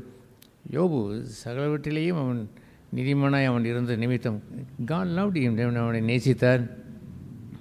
அவனை நேசித்து எப்படி அவர் பாதுகாத்தார், அவனை சுற்றிலும் வெளியடைத்து வைத்திருந்தார், அவனுடைய பிள்ளைகளை வெளியடைத்து வைத்திருந்தார், அவனுடைய ஆஸ்திகளை வெளியடைத்து வைத்திருந்தார். ஒவ்வொன்றாய் அந்த எல்லா வெளிகளையும் அடைத்து வைத்திருந்ததை கண்டு அந்த சாத்தானுக்கு அப்படி ஒரு குற்றச்சாட்டை கொண்டு வருகிறான். நீ பத்திரமாக வைத்திருக்கிறீர், சுகமாக இருக்கிறான், ஆகவே தான் அவன் உம்மை அவன் ஆராதிக்கிறான், உம்மை நேசிக்கிறான் என்று அவன் அவன் சொன்ன பொழுது தட்ஸ் அ சேலஞ்சிங் வேர்டு என்ன, அது ஒரு சவாலிட்டி என்ற ஒரு வார்த்தை, பிசாசானவன் சொல்லுகின்ற ஒரு சவால். நான் அந்த சிறு பிராயத்திலே நான் அந்த 10th ஸ்டாண்டர்ட் படித்து நான் கர்த்தரை அறிந்து வந்த நாட்களிலே அதை நான் சவாலாக ஏற்றுக்கொண்டிருக்கிறேன். எவ்ரிதிங் இஸ் குட், எல்லாம் நன்றாக இருந்தால் அவனுமே ஆராதிப்பான். வயிறு நிறைந்தால் ஹல்லேலூயா என்று அவன் சொல்லுவான். அவனுக்கு எல்லாம் சாதகமாக இருந்தால் அவன் உம்மை போற்றுவான். இது போன்ற ஒரு நிலையை சாத்தான் பகடி செய்கிறான் பாருங்கள். சாத்தானே பகடி செய்கிறான் என்று சொல்லும் பொழுது வேர் ஆர் யூ நவ், நீ எங்கே இருக்கிறீர் என்பதை நீங்கள் பாருங்கள். நீங்கள் சாத்தானுடைய பகடிக்குத்தான் கை கொடுப்பதை போல், ஏன் ஆண்டவரே எனக்கு இது சரியாக வேண்டும், அது ஏன் இப்படி நடந்தது, அது சரியாக வேண்டும், இப்படிலாம் நடந்திருக்கக்கூடாது, நீ ஏன் இப்படி அவனை அனுமதித்தீர், எதற்கு இந்த காரியங்களாம் நடைபெறும்படி செய்தீர் என்றெல்லாம் அவர்கள் கேட்பதற்குரிய காரியத்தினுடைய அந்த ரிஃப்ளெக்ஷன், அதனுடைய பிரதிபலிப்பு என்னவென்று சொன்னால் ஒன்றும் நடந்திருக்கக்கூடாது, எல்லாம் சரியாக இருந்திருக்க வேண்டும், நீ என்ன இப்படியெல்லாம் செய்திருக்கிறீர் என்று சொல்வது சாத்தானுக்கு கையொடுத்தி சிரிப்பதற்கு கொண்ட கிறிஸ்தவர்களைத்தான் ஆரம்பத்திலிருந்தே அதை வைத்திருக்கிறார்கள். இவர்கள் யோபை போல் அந்த 40 அதிகாரம் வரைக்கும் அவன் போகிறார்கள். 40 அதிகாரத்திற்கு உள்ளாக அவன் எவ்வளவு துன்பங்களை அவன் கடந்து அவன் போகிறான். அவனுடைய ஆசியல் கொள்ளையிடப்பட்டது, அவனுடைய வீடுகள் அழிந்தது, அவனுடைய பிள்ளைகள் மரிக்கிறார்கள், அவனுடைய மனைவியும் அவளை நன்றாக ஆசையாக இருக்கும் பொழுது அவனை நேசித்தால், இப்பொழுது அவள் உறுதுணையாக அவள் இருப்பதைப் போல் தோன்றவில்லை. இன்னுமா அவரை நம்பிக்கொண்டிருக்கிறீர், அவரை தூசித்து உயிரை விடும், வெறும் தற்கொலை என்று அல்ல, கடவுளையே நீ மறுதளித்து உயிரை விடும் என்று சொல்லுகின்ற அந்த இடத்தை சொல்வதெல்லாம் பேய்த்தனமான ஒரு ஆலோசனை. டு கர்ஸ் காட், தேவனை விட்டுவிடு, அவ்வளோதான், தேவனை புறக்கணித்து விடு, இனிமேல் என்ன பெரிய தேவன் எனக்கு வேண்டி கிடக்கிறது, அவரை புறக்கணித்து விட்டு செத்துப்போ, நாண்டு உண்டு சாகு என்றெல்லாம் சொல்லுகின்ற ஒரு வார்த்தையெல்லாம் பேய்த்தனத்திற்கு உரியது அல்லவோ. அதுபோன்ற ஒரு நிலையில்தான் நிறைய பேர் சாத்தானுக்கு கை கொடுத்து வாழுகிறார்கள். சாத்தானுக்கு உறுதுணையாய் அவர்கள் நின்று வாழ்வதெல்லாம், எல்லாம் எனக்கு இருந்தால் உண்மை ஆராதிப்பேன். ஆண்டவர் சவால் விட்டார். யார் அப்படி சொன்னது? ஃப்ரம் த பிகினிங் நான் ஆரம்பத்திலேயும் அவனை நேசிக்கிறேன், முடிவறிந்து அவனை நேசிப்பேன், அவன் என்னுடையவன், ஐ நோ ஹிம், அவனை அறிவேன், உள்ளும் புறமும் அவனை அறிவேன் என்று சொல்கிற அந்த பகுதியை, உங்களை குறித்து அப்படி ஒரு எண்ணத்தை you must give it to God, தேவனிடத்தில் நீங்கள் கொடுத்து மனம் குளிர வைத்திருந்திருக்க வேண்டும். நீங்கள் ஆண்டவரிடத்தில் நீங்கள் சென்று நீங்கள் செய்கின்ற தியானம், அவர் நேசிக்கிற நேசம், அவருடைய துன்பத்திலேயும் எந்த நேரங்களிலேயும் அவரை விட்டு விலகாத ஒரு பண்பு. யோபு அந்த நாட்களிலே துன்பம் வரவில்லை என்பதை போல் முதலாவது ஆரம்பம் அப்படித்தான் தோன்றியது. ஆனால் இன்பங்கள் இருக்கிறதே, அது துன்பத்தை விட வலிமையானது. ஒரு மனுஷன் தனக்கு ஒரு ஆசீர்வாதம் வந்து விட்டால் தலைகீழாய் மாறி போய்விடுகிறான். அவன் உயர்வை அடைந்து விட்டால் திடீரென்று பெருமை என்ற இடத்திற்கு போய் அங்கே பெருமை கொண்டவனுக்கு தேவன் எதிர்த்து நிற்கிறார் என்ற இடத்திலே போய் நின்று விடுகிறான். தேவனுக்கே எதிரியாய் அவன் மாறிவிடுகிறான். இந்த உலகம் அவனை ஆட்டி படைக்கிற ஒரு துன்பம் இருக்கிறது. அதெல்லாம் துச்சம் என்று மதித்தவன், அதையெல்லாம் அவனை சுற்றிலும் அவனை குறித்த காரியம் என்னவென்றால், ஒவ்வொரு பண்டிகை நேரத்திலையும் ஒவ்வொரு விழா நடக்கின்ற நேரத்திலும் எத்தனையோ பேரப்பிள்ளைகளை வைத்திருந்தான். பேரப்பிள்ளைகள் இருக்கின்ற கொண்டாடுகின்ற நேரத்திலெல்லாம் என் பிள்ளைகள் பாவம் செய்து விடுவார்களோ, என் பிள்ளைகளுக்கு இந்த மகிழ்ச்சியான நேரத்திலே அவர்கள் தீமை செய்து விடுவார்களோ, நன்றாக இருக்கக்கூடிய நேரத்திலே இவர்கள் சாத்தானுக்கு கை கொடுத்து விடுவார்களோ, அல்லது கர்த்தரை தூசித்து விடுவார்களோ என்றெல்லாம் அஞ்சினான்.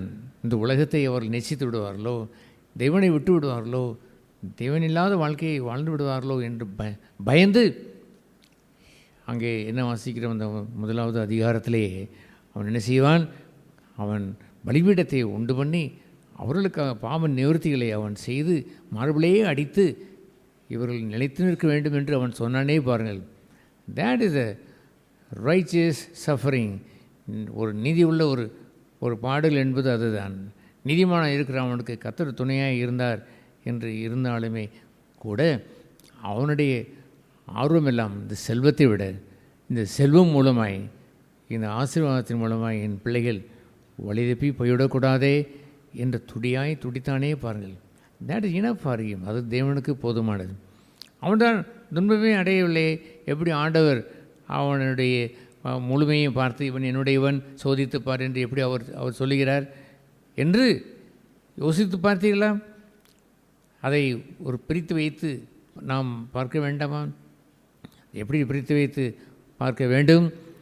நல்ல காலத்திலே, செழித்த காலத்திலே he trusted God, தேவன் நம்பியிருந்தான். he loved God, தேவன் நேசித்தான். பிசாசான் கொடுக்கிற ஒரு சோதனை என்னவென்றால், உனக்கு காசு இல்லை, காசு தருகிறேன் என்று சொல்கின்ற அற்ப சோதனை அவருக்கு தரவில்லை. அவன் தந்ததெல்லாம் கொட்டுகிறான். வந்து இது எல்லாம் வந்து மகிமையெல்லாம் கனப்பொழுதில் உனக்கு நான் கொட்டி விடுவேன் என்ற கொட்டிவிட்டு, இப்பொழுது அது ரிசல்ட்டாக என்னவென்று சொன்னால், இதை கொடுத்தேன் அல்லவோ, எனக்கு நீ கொஞ்சம் தாழ பணிந்து விடு, நான் சொல்லுகின்றபடி செய்து விட்டால் போதும், இனி எனக்கு அடிமை தானே, இதை அவனை கொட்டி வைத்து விட்டேன் என்று அவன் அழைத்த பொழுது, அப்பாலே ஒரு சாத்தானே என்று ஆண்டவர் சொல்லவில்லையா? ஐ வர்ஷிப் காட் அலோன், தேவனை மாத்திரமே ஆராதிக்கிறேன். Not I will never worship, தேவனாய கர்த்தர் ஒருவரையே தவிர வேறு எதையும் நான் ஆராதனை நான் செய்வதில்லை என்று இருக்கக்கூடிய ஒரு பங்கை யோபு பெற்றிருந்தான். அதுதான் அவனுக்கு உரிய துன்பம், righteous suffering. I tell you, நான் சொல்கிறேன் கேளுங்கள். கஷ்ட காலத்திலேயாவது கர்த்தரை தேடி வந்தவர்கள் பிற்காலங்களிலே பணம் என்று வந்த பொழுது, ஆஸ்தி என்று வந்த பொழுது, அந்தஸ்து என்று வந்த பொழுது அதை கட்டி தழுவிக்கொண்டார்களே பாருங்கள். There is no suffering for the righteousness. நீதிக்குரிய அந்த நீதிமானுக்குரிய துன்பம் அவர்கள் வருவதில்லை. நீதிமானுக்கு வருகின்ற துன்பம் அநேகம் என்று சொல்வதெல்லாம் இந்த பஞ்சம் பசி என்று வந்ததில்லை. பஞ்சம் இல்லாமல், பசி இல்லாமல், எல்லா செல்வமும் கொண்ட நேரத்திலே ஹி வர்ஷிப்ட் காட், தேவனை நேசித்து தன் பிள்ளைகள் பாவம் செய்யக்கூடாது என்ற மார்பிலை அடித்து கொண்டு அவன் தன்னுடைய ஆஸ்திகளை அந்தஸ்துகளை அதை யூஸ் பண்ணுகின்ற நேரங்களிலெல்லாம் அது அவர்களை காயப்படுத்தி விடுமோ என்று அச்சம் கொண்டு வாழ்ந்திருக்க வேண்டும். தன் பிள்ளைகள் உயர்ந்திருக்க வேண்டும், தன்னுடைய வாழ்க்கை செழித்திருக்க வேண்டும் என்று விரும்புகின்ற அநேகருடைய வாழ்க்கையிலே அது வந்தவுடன் அதை போய் கட்டி தழுவி கொள்கிறார்கள். they leave God, தேவனை விட்டு விட்டார்கள். இதெல்லாம் எடுத்து பாரும், அவன் உம்மை தூசிப்பான் என்று சொன்னபொழுது the next chapter begins. அடுத்த பகுதி நமக்கு யோபுக்கு ஆரம்பித்தது. நமக்கு வேண்டுமானால் அடுத்த பகுதியை முதல் பகுதியாக வைத்து, முதல் பகுதியை இரண்டாவது பகுதியாக வைத்து கொள்ள முடியும். முதல் பகுதியில் அவர்கள் துன்பத்திலே கர்த்தரிடத்திலே வந்தார்கள். ஓ கர்த்தாவே, நாங்கள் கஷ்டப்படுகிறோம் என்று வந்தார்கள். அவர்கள் ஆண்டவர் போஷித்தார். ஆண்டவரே, எனக்கு பசியாக இருக்கிறது, நான் பன்னி குடிசையிலே கடந்து வாடுகிறேன் என்று வரும்பொழுது அவர்களுக்கு உணவை அவர் கொடுத்தார். தேர் ஹாப்பி. அதெல்லாம் அவர்கள் துன்பத்திலே வந்துவிட்டு பின்பு கொடுத்தவரை மறந்துவிட்டு கொடுத்ததையே வைத்து சாமி கும்பிட தொடங்கி விட்டார்கள். பணம் கொடுத்து விட்டார் ஆண்டவர், கும்பிட வேண்டும். ஒரு இடம் கொடுத்து விட்டார், கும்பிட வேண்டும். ஒரு ஆஸ்தி கொடுத்து விட்டார், கும்பிட வேண்டும் என்றெல்லாம் வாழுகிறார்களே. நீதிமானுக்கு வருகின்ற துன்பங்கள் அநேகம் என்று இருக்கிற அந்த பகுதியிலே யோபுக்கு அந்த துன்பங்களை நீங்கள் யோசித்து பார்த்தீர்களா? அதை வைத்துத்தான் அவன் நிரூபித்தான். எவ்வளவுதான் கொட்டி வைத்தாலும் I will not go behind, இதுக்கு உலகத்திற்கு பின்பாக நான் போக மாட்டேன். What is the disciples? உலகம் என் பின்னே, சிலுவை என் முன்னே, உலகம் என் பின்னே, சிலுவை என் முன்னே. உலகம் என்பதை ஏதோ பெரிய ராஜ்யம், ஏதோ பெரிய கோடீஸ்வரன் என்றெல்லாம் இல்லை. உங்களை பொறுத்தவரையில் ஒரு 1000 ரூபாய் கூட உங்கள் உலகமாய் இருந்து விட முடியும். அற்பமான ஒரு சௌகரியத்தை வைத்து கூட உலகமாய் வைத்து அணைத்து கொண்டு நீங்கள் வாழ்ந்து விட முடியும். நாட் த வேர்ல்டு, உலகம் எனக்கு அல்ல, உலகத்தை நான் பின்வைத்து வாழ்வேன் என்று சொல்லுகின்ற வாழ்க்கையை வாழ்ந்தானே பாருங்கள் அந்த யோபு. That is the first thing for Job. யோபுக்கு முதல் பகுதி. நமக்கு அது 2வது பகுதியாக வருகிறது. ஏனென்றால் கஷ்ட காலத்தில் நாம் இந்த கெட்டகுமாரனை போல் ஓடி வந்து சாப்பாடு இல்லை, எனக்கு அது இல்லை, வாரும் ஆண்டவரே எனக்கு தாரும் என்று கேட்டவுடன் கொடுத்து விட்டார். எனக்கு பாவம் எவ்வளோ செய்து விட்டேன் மன்னிப்பு என்று கேட்டு மன்னிப்பையும் கொடுத்து விட்டார். எல்லாவற்றையும் வாங்கி அவள் கொடுத்த பிறகு கொடுத்தவரை கொஞ்சம் கொஞ்சமாய் தள்ளி வைத்து விட்டார்கள். சவால் விட்டார், யோபுக்கு சவால் விட்டார், என்ன வேண்டுமானாலும் செய்துபார், அவன் என் தாசன் என்று நேசன் என்று சொல்வது அவருக்கு எனக்கு பிரியமானவன், தாசன் என்று சொல்வது என்னையே ஆராதிக்கிறவன், என்னையே போற்றி புகழுகிறவன், மண்ணை அல்ல, அவனை எவ்வளவுதான் வைத்திருந்தாலும் என்னை போற்றி புகழுகிறவன். அந்த முதல் அதிகாரத்திலே நிரூபித்து விட்டானே பாருங்கள். அத்தனையும் டகார் என்று எல்லாம் வெளியே போகின்ற நேரத்திலே, அவனுடைய சரீரம் ஒன்றை தவிர எல்லாம் அழிந்து போன நேரத்திலேயும் கர்த்தர் கொடுத்தார், கர்த்தர் எடுத்தார், ஸ்தோத்திரம் என்று முழங்கால் படியிட்டு அவன் ஆண்டவருக்கு நன்றி அவன் கூறினானே பாருங்கள். ஹி ப்ரூவ்ட் காட், தேவனை நிரூபித்தான். யாராய் அவன் இருந்திருந்திருக்க வேண்டும்? நீதிமானுக்குரிய துன்பத்தை சகித்தவன். நீதிமானாய் அந்த வாழ்ந்த காலத்திலே, எல்லாம் ஆசீர்விக்கப்பட்ட அந்த நேரத்திலே பயந்து, கர்த்தருக்கு பயந்து அந்த பணத்தை வெறுத்தவன். தன் காலில் கொட்டப்பட்ட ஐஸ்வர்யத்தை இயேசுவுக்கே வந்து கொட்டினான் பாருங்கள். சாதாரணமான ஒரு தச்சர், அவர் தச்சனுடைய குடும்பத்தில் வந்த அவருக்கு கொண்டு போய் கொட்டு என்று கொட்டி உலகத்தினுடைய சகல மகிமையும் கண்மூடி துறப்பதற்குள் காண்பித்து, யோசேப்பினுடைய மகனுக்கு போய், சாதாரண அந்த இயேசுவுக்கு போய், அந்த நாசரேத்தூரானுக்கு போய் கொட்டி வைத்து விட்டு எல்லாம் உமக்குத்தான் என்று அவன் சொன்னவுடன் இயேசு வணங்கவில்லை. It should be the first thing. அது முதலாவது யாருக்கு வரும் என்று உங்களுக்கு தெரியுமா? கர்த்தரை அறிந்து கொண்ட மனிதனுக்குத்தான் வரும். கர்த்தரை அறிந்த ஒரு வாழ்க்கை என்பது மேன்மை என்னவென்று தெரியுமா? He knows everything. கர்த்தர் எல்லாவற்றையும் ஆளுகை செய்கிறார். கர்த்தருடைய மேன்மை குறித்து நாம் வாசித்தோம் அல்லவா? கர்த்தருடைய செயலின் முடிவை கண்டீர்களே என்று சொல்வதற்கு போலவே, நான் கர்த்தரை எக்காலத்திலும் ஸ்தோத்திரிப்பேன் என்று 34வது அந்த சங்கீதம் தொடங்குகிறது. தே நோ காட், தேவனை அறிந்திருக்கிறார்கள். கர்த்தர் என்று சொல்வது அவனை ஆளுகிறவர், அவனை நடத்துகிறவர். அவர் என்ன செய்தாலும் அவரை செய்வார். அவர் சேனைகளின் கர்த்தர், அவர் கர்த்தர் கர்த்தர் கர்த்தர் என்று எப்படியெல்லாம் சொல்கிறார். எக்காலத்திலும் அவரை நான் ஸ்தோத்திரிப்பேன். அவர் வாழ்ந்த இந்த நாட்களிலே, சங்கீதக்காரன் வாழ்ந்த நாட்களிலே, when he was a young boy, அந்த சிறியவனாய் இருக்கிற அந்த காலத்தில் he was a happy man, மகிழ்ச்சியாக இருந்தான். அவன் அந்த அந்த மந்தையிலே இருந்த காலத்திலே சிங்கத்தின் வாயிலிருந்து அவனை தப்பி வைத்தார், கரடியின் வாயிலிருந்து தப்பி வைத்தார், எத்தனையோ துன்பங்களை தப்பி வைத்து ஏராளமான சங்கீதங்களையும் எழுதினான். அந்த 24ஆம் சங்கீதத்தை அவன் எழுதும் பொழுது he was a shepherd boy, ஒரு சாதாரண ஒரு மெய்ப்பனாக இருந்தார். எப்படி அவன் சொன்னான்? கர்த்தரின் மெய்ப்பனாக இருக்கிறார். தன் உயர்வை வைத்து ஒரு மனுஷன் அப்படி அவன் சொல்லிக்கொள்ளலாம். ஆனால் மெய்ப்பனாக இருக்கும் பொழுது சொன்னானே பாருங்கள், அவர் தானே என் மெய்ப்பர். உங்களுக்கு ஒரு கிளார்க் வேலை கிடைத்து விட்டால் அதை போய் கும்பிட்டு விட்டு கர்த்தரை தேடுவதில்லை. இப்பொழுது சூப்புண்டன் வேலை கிடைத்து விட்டால் பைபிள் வாசிப்பதை நிறுத்தி விட்டார்கள். ஒரு சொத்து ஆஸ்தி 10 என்று வந்து விட்டது என்று சொன்னால் தேவனை தேடுவது கூட இல்லை. இவனோ தன்னுடைய குறைந்த அந்த மெய்ப்பனுடைய அந்த பகுதி, அவரே என்னுடைய மெய்ப்பன் என்று இருந்து கொண்டாடி மகிழ்ந்த அந்த அந்த காலத்தை போய் பாருங்கள். என்ன அருமையாக அவன் வாழ்ந்தான். பின்புதான் இந்த யோபுவை போலவே துன்பங்கள் ஏராளம் வந்தது. அவன் ராஜாவாய் வந்தான், அவன் மீகாலை திருமணம் செய்தான், சவுலின் மகளை அவன் திருமணம் செய்தான், அல்லது அவன் யோனத்தானை நண்பனாய் வைத்திருந்தான். அவன் அந்த அரியணையிலே அவன் உட்கார்ந்தான். அவனுக்கு ஏற்பட்ட துன்பங்கள், அரியணை உட்காரும் வரைக்கும் ஏராளமான துன்பங்கள், அரியணையிலே பிறகு உட்கார்ந்த பிறகு ஏராளமான யுத்தங்கள் மாறி யுத்தங்கள். இதற்கிடையில் பாவம் ஒன்று அவனை இடைமறித்து அவன் அந்த பெத்சேபாலத்தில் அவன் விழுகிறான், கண்ணீர் வடிக்கிறான், அவன் திருந்துகிறான். ஏராளமான துன்பங்களை அவன் சகித்து வந்து அவன்தான் சங்கீதங்கள் பாடினான். உடைய வாழ்க்கையிலே நீங்கள் நல்ல நாட்களை விட துன்பத்தில் நாட்கள் தான் you can draw near to God, தேவனிடத்தில் நெருங்கி வந்து சங்கீதங்கள் பாட முடியும். ஆனால் what should be the first, முதலாவது என்னவாக இருக்க வேண்டும் என்று தெரியுமா? கர்த்தர், அவர் மாறாதவர். ஹி ரூல்ஸ் மீ, என்னை ஆளுகை செய்கிறார். அவரே என்னுடைய மெய்ப்பர். என்னுடைய ஆஸ்தி அந்தஸ்து எதுவாக இருந்தால் என்ன, அவர்தான், எல்லாவற்றுக்கும் அவர்தான்.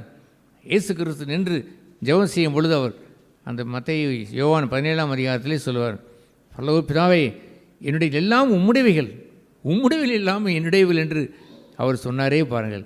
எல்லாம் நீர் தந்தவைகள், உம்முடையிலிருந்து நான் பெற்றேன் அல்லாமல் என்னுடையது என்று சொல்வதற்கு ஒன்றுமில்லை என்று ஆண்டவர் சொன்னதை போல் making the glory to God, தேவனுக்கு மகிமை செலுத்தி எத்தனை ஆசிகள் பெரினால் எல்லாம் நீர் தந்தவைகள் என்று அவன் சொன்ன அந்த பகுதி இருக்கிறது. அதுபோன்ற ஒரு பகுதியில் அநேகர் வாழ்வதில்லை. முதலாவது அவர்கள் பசியாக இருந்த பொழுது கூப்பிட்டார்கள், கஷ்டமான நேரத்திலே கூப்பிட்டார்கள். சாட்சி என்று சொன்னால் அந்த நாட்களிலே பெந்தகோஸ்தையில் இருக்கிறவர்கள் சொல்கின்ற சாட்சியை கேட்டிருக்கிறேன். பட்டினியாக இருந்தேன், அதை கொடுத்தார், கால் வடிந்தது எனக்கு சுகமாக்கினார், தலைவலித்தது அதை எனக்கு சுகமாக்கினார், எனக்கு அந்த நோவு வந்தது சுகமாக்கினார், இவ்வளவு பண நெருக்கடி வந்தது அதை பணத்தை கொடுத்தார். எல்லாம் அவர்கள் பெற்ற பிறகு அவர்களுடைய வாழ்க்கையிலே துன்பங்கள் என்று வர ஆரம்பித்தவுடன், கொஞ்சம் ஆசீர்வாதங்கள் என்று வர ஆரம்பித்தவுடன் கொஞ்சம் கொஞ்சமாய் விலகி தி வொர்ஷிப், தாங்கள் பெற்றுக்கொண்டதை வைத்து ஆராதனை செய்து கொண்டு வாழ்ந்துவிட்டு போய்விட்டார்களே. அதுபோன்ற நாள் இல்லை ஐயா. இந்த யோவு நமக்கு வருகின்ற பிற்காலங்கள் வருகின்ற அந்த துன்பத்தை ஆசிகளை பெற்ற பொழுது அவன் துன்பம் அடைந்தான். அதை அவன் ஆராதிக்கவே இல்லை. அந்த 1ஆம் அதிகாரத்திலே நிரூபித்து விட்டான். கொடுத்தவர் அவர் இருந்தால் போதும், கொடுத்தவர் இருந்தால் கொடுத்தால் நன்றி தான், கொடுக்காவிட்டாலும் நன்றி தான். கொடுத்தவர் இருக்கிறாரா? எஸ். கர்த்தர் மாறாதவர். கர்த்தரை தொழுது கொண்ட மனுஷன்தான் அவன் என் வாழ்க்கையிலே சம்பவிக்கிற அனைத்தையும் அவர் நோக்கி பார்க்கிறார். அவர் அறியாமல் ஒன்றும் நடந்ததில்லை. அவருடைய நாம் கேட்டதே போல் சாவரனிட்டி சகலத்தையும் அறிந்திருக்கிறார். முதலும் அவருக்கு தெரியும், முடிவும் அவருக்கு தெரியும். அவர் கண்களுக்கு மறைவாய் ஒன்றும் நடக்கப் போவதில்லை. ஆனால் அவன் ஒன்றை அறிந்திருப்பான் விசுவாசத்திலே, அவனுடைய முடிவையும் நன்மையாய் அவர் செய்வார் என்று அவன் அறிவான். யோவின் முடிவை நீங்களே கண்டீர்களோ, பார்த்தீங்களா? அவ்வளவு நிதர்சனமாய் ஒரு மனுஷனுடைய வாழ்க்கையை நிகழ்த்தி அவ்வளவு சோகமான ஒரு வாழ்க்கையை வாழ வைத்து தன்னுடைய தாசனை உங்களுக்கு முன்பாக கொண்டு வந்து நிறுத்தி, பார்த்தீர்களா இந்த யோவை பார்த்தீர்களா என்று கேட்கிறார். கர்த்தருடைய செயலின் முடிவை பார்த்தீர்களா? அவர் மனதுருக்கமும் உருக்கமும் கொண்டவர், அன்பு கொண்டவர். You are broken in the middle time. பாதியிலே போய் உடைந்து விட்டீர்கள். பாதியிலேயே உங்களுடைய உத்தம தன்மை போய்விட்டது. நீங்களோ இவனை பார்த்து இருந்திருப்பீர் என்று சொன்னால் கர்த்தர் நல்லவர் என்பதை, முடிவரைந்தும் பாதுகாப்பார் என்பதை அவருக்கு சகலமும் தெரியும். ஆண்டு நடத்துவார். அவருடைய ஆளுகையின் தன்மையிலே நான் பத்திரமாக இருக்கிறேன் என்று சொல்லியிருந்திருப்பீர்களே. நீங்களும் ஏன் முறுமுறுத்தீர்கள், ஏன் குறை கூர்த்தீர்களே? நீங்கள் இதெல்லாம் இவ்வளவு பெரிய ஒரு நிகழ்ச்சியை நான் நடத்தி ஒரு யோபு என்ற தாசனை உங்களுக்காக வடித்து வைத்து கண்டீர்களா? நீங்கள் முடிவை பார்த்தீர்களா? கர்த்தர் அவர் மாறாதவர், அவர் மனதுருக்கம் கொண்டவர், முடிவை எல்லாம் சிறும் சிறப்புமாய் செய்வார். அந்த நாட்களிலே சினிமா என்று சொல்லும் பொழுது காமெடி ட்ராஜடி என்று சொல்லுவார். என்ன சினிமா எப்படின்னு கேட்டால் ஒரே காமெடி என்று சொல்லிவிட்டு போவார். காமெடி என்றால் சிரிப்பும் கூத்தும் நல்ல முடிவு வரும்பொழுது நன்றாக இருக்கும். இன்னொரு சில சமயத்தில் வெறும் ட்ராஜடி என்று சொல்லுவார்கள். அந்த நாட்களில் பாசமலர் என்று வரும்பொழுது ட்ராஜடி தான், ஆனால் படம் பார்ப்பதற்கு நன்றாக இருக்கிறது. சிவாஜி கணேசன் நன்றாக நடித்து இருக்கிறார். ட்ராஜடி அவர் நடிக்கிற அநேக படங்களில் எல்லாம் ட்ராஜடி என்று சொல்வார்கள். சோக கதை, அது காமெடி கதை, அது மகிழ்ச்சியான ஒரு கதை என்று சொல்லுவதை போல் ஜனங்கள் இந்த வாழ்க்கையிலே they don't like that. அவர்களுக்கு மாறி மாறி வருகிறதைத்தான் வைத்திருக்கிறேன் அல்லாமல் காமெடியிலே கர்த்தரை பார்த்திருக்க வேண்டும். சுகம் என்று இருக்கும் பொழுது கர்த்தரை பார்த்திருக்க வேண்டும். சோகம் என்ற இடத்திலேயும் கர்த்தரை பார்த்திருக்க வேண்டும். they are broken either of the one. ஒன்று அவர்கள் சுகம் என்று வரும்பொழுது அதிலே இறுக்கி பிடித்து கொள்கிறார்கள். கொஞ்சம் கொடுத்து விட்டாலே கூட இதுவே போதும் போல் இருக்கிறதை பிடித்துக் கொள்வோம் என்று இறுக பிடித்து கொள்ளி பார்க்கிறார்கள். கர்த்தர் அவர்களை அளவில்லாத ஆசீர்வதிக்க விரும்பி இருந்தாலும் மண்ணை போய் அவர்கள் அள்ளி கொண்டபடினாலே, கொடுத்தவரை அவர் தள்ளிவிட்டபடினாலே, கொடுக்க விரும்பினவர் கொடுக்க முடியாமல் போய்விட்டது.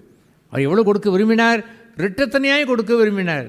இழந்ததற்கு பதிலாய் 2 மடங்கு கொடுக்க விரும்பினார். இந்த மனுஷனும் கொஞ்சம் மண்ணை வைத்து கொண்டு பிடித்து கொண்டு ஆராதித்து கொடுத்தவரை தள்ளி வைத்து விட்டான்.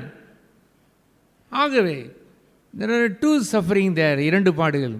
ஒன்று, அவன் நீதிமானுக்குரிய ஒரு பாடுகளாய் ஏராளம் கொடுக்கப்பட்ட அந்த நேரத்திலையும் கர்த்தரை விட்டு விலகாதிருந்தான். பின்பு பாடல் என்ற அடுத்த பகுதி வந்தபொழுது கர்த்தரை விட்டு விலகவில்லை. 50 சங்கீதங்கள் பாடி கொண்டாடினவன் அவன். ஏராளமான 150 சங்கீதங்களை பாடி கொண்டாடினவன். முதலாவது கர்த்தர் மேய்ப்பர் என்று ஒரு கஷ்டமும் தெரியாமல் இருந்து வாழ்ந்தவன். கோலியாத்தை அவன் கொன்ற காலம் வரைக்கும் he was a happy boy, மகிழ்ச்சியுள்ள ஒரு பையனாய் இருப்பான். இன்றைக்கும் தாவீது கோலியாத் என்ற ஒரு படத்தை நீங்கள் பார்ப்பீர்கள் என்று சொன்னால் அந்த பிள்ளையாண்டனை வைத்து எப்படியெல்லாம் படத்தை எடுக்கும் பொழுது அவன் எவ்வளவு ஆடி பாடி உலாவுகிறான். சில ஒரு ஆங்கில ஒரு ஒரு அந்த படத்தை நான் பார்த்தேன். அதில் இந்த தாவீது பாடினானே பாட்டு, ஏராளமான பாட்டுகளை அவன் பாடி துள்ளி குதித்து அவன் ஆடுகளோடு உலாவி அவன் சிங்கத்தை அவனுக்கு அடித்து நொறுக்கி கர்த்தரை கொண்டாடி மகிழ்ந்து எல்லாம் செழிப்பாய் வாழ்ந்த நாட்கள் எல்லாம் போய் பின்பு அவன் அரியணை ஏறின பிறகு, அரியணை ஏறுவதற்கு முன்பும் துன்பங்கள், ஏறின பிறகும் அவன் துன்பங்கள், கடைசி மட்டும் யுத்தங்களை சந்தித்த அந்த மனிதன். அவனுக்கு சொந்த மகனால் வந்த துரோகம், சொந்த மகனே அவனை கொலை செய்வதற்கு அவன் விரட்டி அடித்து உள்ளே வர அவன் பார்க்கிறான். ஏராளமான நிந்தைகளையும் அவமானங்களையும் அவன் சந்திக்கிறான். அகிதோப்பியல் என்று ஒரு பிரதானி இருந்தான். அகிதோப்பியல் என்று ஒரு பிரதானி கூடவே நல்லது செய்தது போல் இருந்து தீமை செய்தான். துரோகங்களையும் அவன் சந்தித்தான். டேங்கப்பா, அவன் அடைந்த துரோகத்திற்கும் அவன் அடைந்த விரோதத்திற்கும் அளவே இல்லை. 150 சங்கீதங்களை புரட்டி பாருங்கள். அத்தனையும் துன்பத்தினுடைய சாயலாகவே அது தோன்றும். அந்த 24ஆம் சங்கீதம் முடிந்த பிறகு அத்தனையும் சோகம்தான் அங்கே தொடங்கும். காரணம், முதலாவது நல்ல காலத்திலையும் கர்த்தரை விடாது வாழ்ந்தான். ஆகவே தான் என் இருதயத்திற்கு ஏற்ற தாசன் என்று பெயர் பெற்றான். நான் பலமுறை எப்படியோ ஒரு அச்சம் உள்ளத்தில் வந்து கேட்பது உண்டு. ஓ கர்த்தாவே, நான் முன்பு போல் இல்லை, கொஞ்சம் என்னை பெட்டர்மெண்ட்டாக வைத்திருக்கிறீர். என் இருதயத்தை சோதித்து பாரும், அதிலே ஏதானும் கள்ளம் இருக்கிறதோ, நான் மண்ணை நேசிக்கிறேனோ, உண்மை நேசத்தில் ஏதோ குறை கொஞ்சம் உண்டாகிவிட்டதோ, இந்த அழிந்து போகின்ற இந்த காரியங்களை குறித்து என் மனதிலே கிளேசம் வந்ததோ என்றெல்லாம் பலமுறை நான் சோதித்து பார்ப்பது உண்டு. பலமுறை என்ன அநேகம் தடவை என்று பலமுறை என்பதை ஒரு 10 தடவை 20 தடவை என்றல்ல, எத்தனையோ நூற்றுக்கணக்கான தடவை நான் சோதித்து பார்த்திருக்கிறேன். அந்த நாட்களில் உள்ள காரியத்தில் சுமார் ஒரு 100 ரூபாய் என் உள்ளத்தை கொஞ்சம் அசைத்து வைத்துவிடும். நான் போய் ஆண்டவரிடத்தில் சென்று, கர்த்தாவே, ஏன் என் உள்ளம் உம்மை விட்டு தூரம் போனதை போல் தோன்றுகிறது. நீர் சொன்னதை போல் இந்த 100 ரூபாயை நான் வெறுக்கிறேன். உலகப் பொருளை அசட்டை செய்கிறேன். உலகப் பொருளை நான் பயக்கிறேன். ஐ ஹேட் இட். ஏன் பயக்கிறேன் என்றால், ஒரே எஜமானாக இருக்கிற உம்மை நான் ஆராதிப்பதை விட இந்த 100 ரூபாய் வந்து நிற்க பார்க்கிறதே, ஐ ஹேட் இட் என்று கூறி அதை புதைத்து விட்டு, இது எனக்கு இல்லாது போனாலும் நலம் என்று சொல்லி வைத்துவிட்டு கர்த்தரோடு மகிழ்ந்து திரும்ப வருவேனே பாருங்கள். கொண்டாடி அவரோடு வருகின்ற வாழ்க்கை இருக்கிறது. That's a beautiful thing. அந்த 100 பின்பு 1000, இந்த 1000 சில 10,000, அந்த 10,000 பன்மடங்கு 10,000 என்று எல்லாம் போய்கொண்டே இருக்கக்கூடிய காலத்தில் வழியாக நான் போகும்பொழுது, லெட் இட் கோ, போகட்டும், இது வைத்து நான் சஞ்சலம் அடைய போவதில்லை, இது எனக்கு வருமோ வராதோ என்று எண்ணம் வந்ததே தப்பு. வேண்டாம் ஆண்டவரே, நீ கொடுத்தால் தடைபடாது, அது நிச்சயம் வரும், தேட்ஸ் ஓகே, அது உம்மோடு இருக்கட்டும். ஆனால் நான் ஒன்றும் இதை குறித்து சஞ்சலம் அடைந்து மனம் அடைந்து வருமோ வராது என்று சஞ்சலத்துக்கு ஏன் போனேன்? இதை நான் வெறுக்கிறேன். எவ்வளோ ஆதாயம், பல ஆயிரம் ஆதாயத்தை, இதை விட கோடி ஆதாயம் வந்தாலும் ஐ ஹேட் இட், மறுக்கிறேன். அதை நான் உதாசீனம் செய்கிறேன். ஐ don't want that another master. எனக்கு ஒரு வேறு எஜமான் தேவையில்லை. That is righteous suffering. நிதி உள்ள ஒரு பாடுகள், அதை முதலிலே சகித்தவன் அவன் தாவீது. இரண்டாவது அங்கே நாம் பார்க்கிற அந்த யோபு தான் முதலாவது இருந்தார். யோபுவுக்கும் அந்த முதலாவது ரைச்சியஸ் சஃபரிங் தான். நமக்கு வருவதெல்லாம் கஷ்டத்தை வைத்து அந்த ஆண்டவரிடத்திலே போய் சேர்ந்தோம். எல்லாம் கஷ்டத்தை வைத்து தான் வந்தவர்களைப் போல், சாப்பாட்டுக்கு வந்ததை போல் வந்துவிட்டு ஜனங்களை இப்பொழுது போய் பாருங்களேன், இல்லவே இல்லை, அவர்கள் இப்பொழுது ஐஸ்வர்யவான்களாய் மாற வேண்டுமாம். இப்பொழுது ஒரு கூட்டத்தை எல்லாம் வாரி வளைத்து எல்லாம் அனௌன்ஸ்மெண்ட் பண்ணி, இங்கே வாருங்கள் செழித்த உபதேசம் என்று சொன்னால் இருக்கிற ஆட்கள் எல்லாம் ஓடிவிட்டார்கள். அங்கே ஓடி போய் நின்று செழிப்பாய் வாழ வேண்டும் என்று பொன்னையும் பொருளையும் ஆராதனை செய்து கொண்டு இன்னும் அதிகம் வேண்டும் என்று கேட்டுக்கொண்டு இருக்கிறார்கள். இது போன்றவர்களுக்கு கர்த்தர் உண்டோ? இவர்கள் கர்த்தரின் மேய்ப்பராக இருக்கிறார் என்று சொல்லித்தான் அவர்கள் பெற்றுக்கொள்வார்களோ? கர்த்தர் அவர்களை ஆளுகை செய்து தான் முடியுமோ? கர்த்தர் ஆளுகை செய்தால் முதலும் முடிவும் செம்மையாக இருக்கும். அவருடைய முதலையும் நான் ஆரம்பத்தையும் அறிந்திருக்கிறேன், முடிவையும் நான் அறிந்திருக்கிறேன். அவருடைய முடிவு முழுவதும் கோலாகலமான முடிவு தான்.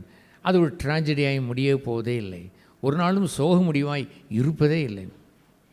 அவரை அன்பு கூறுகிறவர்களுக்கு சகலமும் நன்மைக்கு எதுவாய் நடக்கிறது என்பதை சும்மா தான் பேசிக்கொள்வார்கள், அல்லாமல் அது வெறுமையான வார்த்தையாய் போய்விட்டது.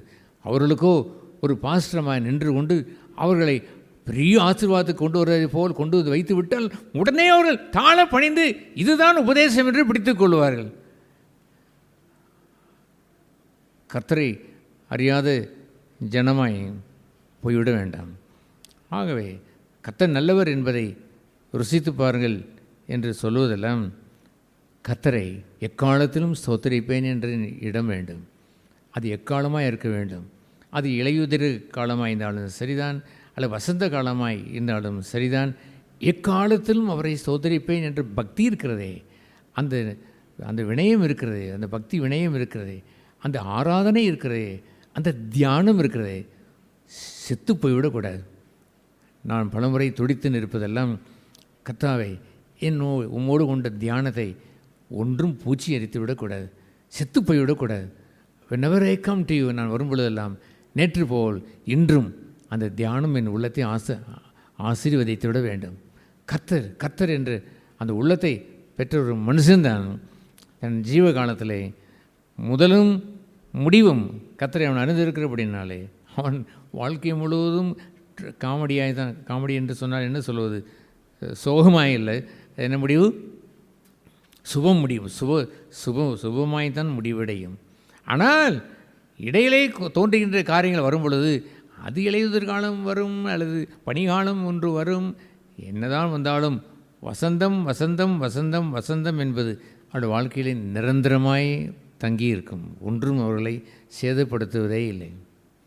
ஆகவே இன்றுள்ள உலகத்தில் உள்ள இந்த ஊழியங்கள் எல்லாம் யார் என்ன வாழ்க்கையை வாழ்ந்தாலும் எப்படி இருந்தாலும் கர்த்தர் நல்லவர் என்று சொல்லிவிட்டால் ஒரே மன குளிர்ச்சி அடைந்து போய் விடுவது சரிதானா?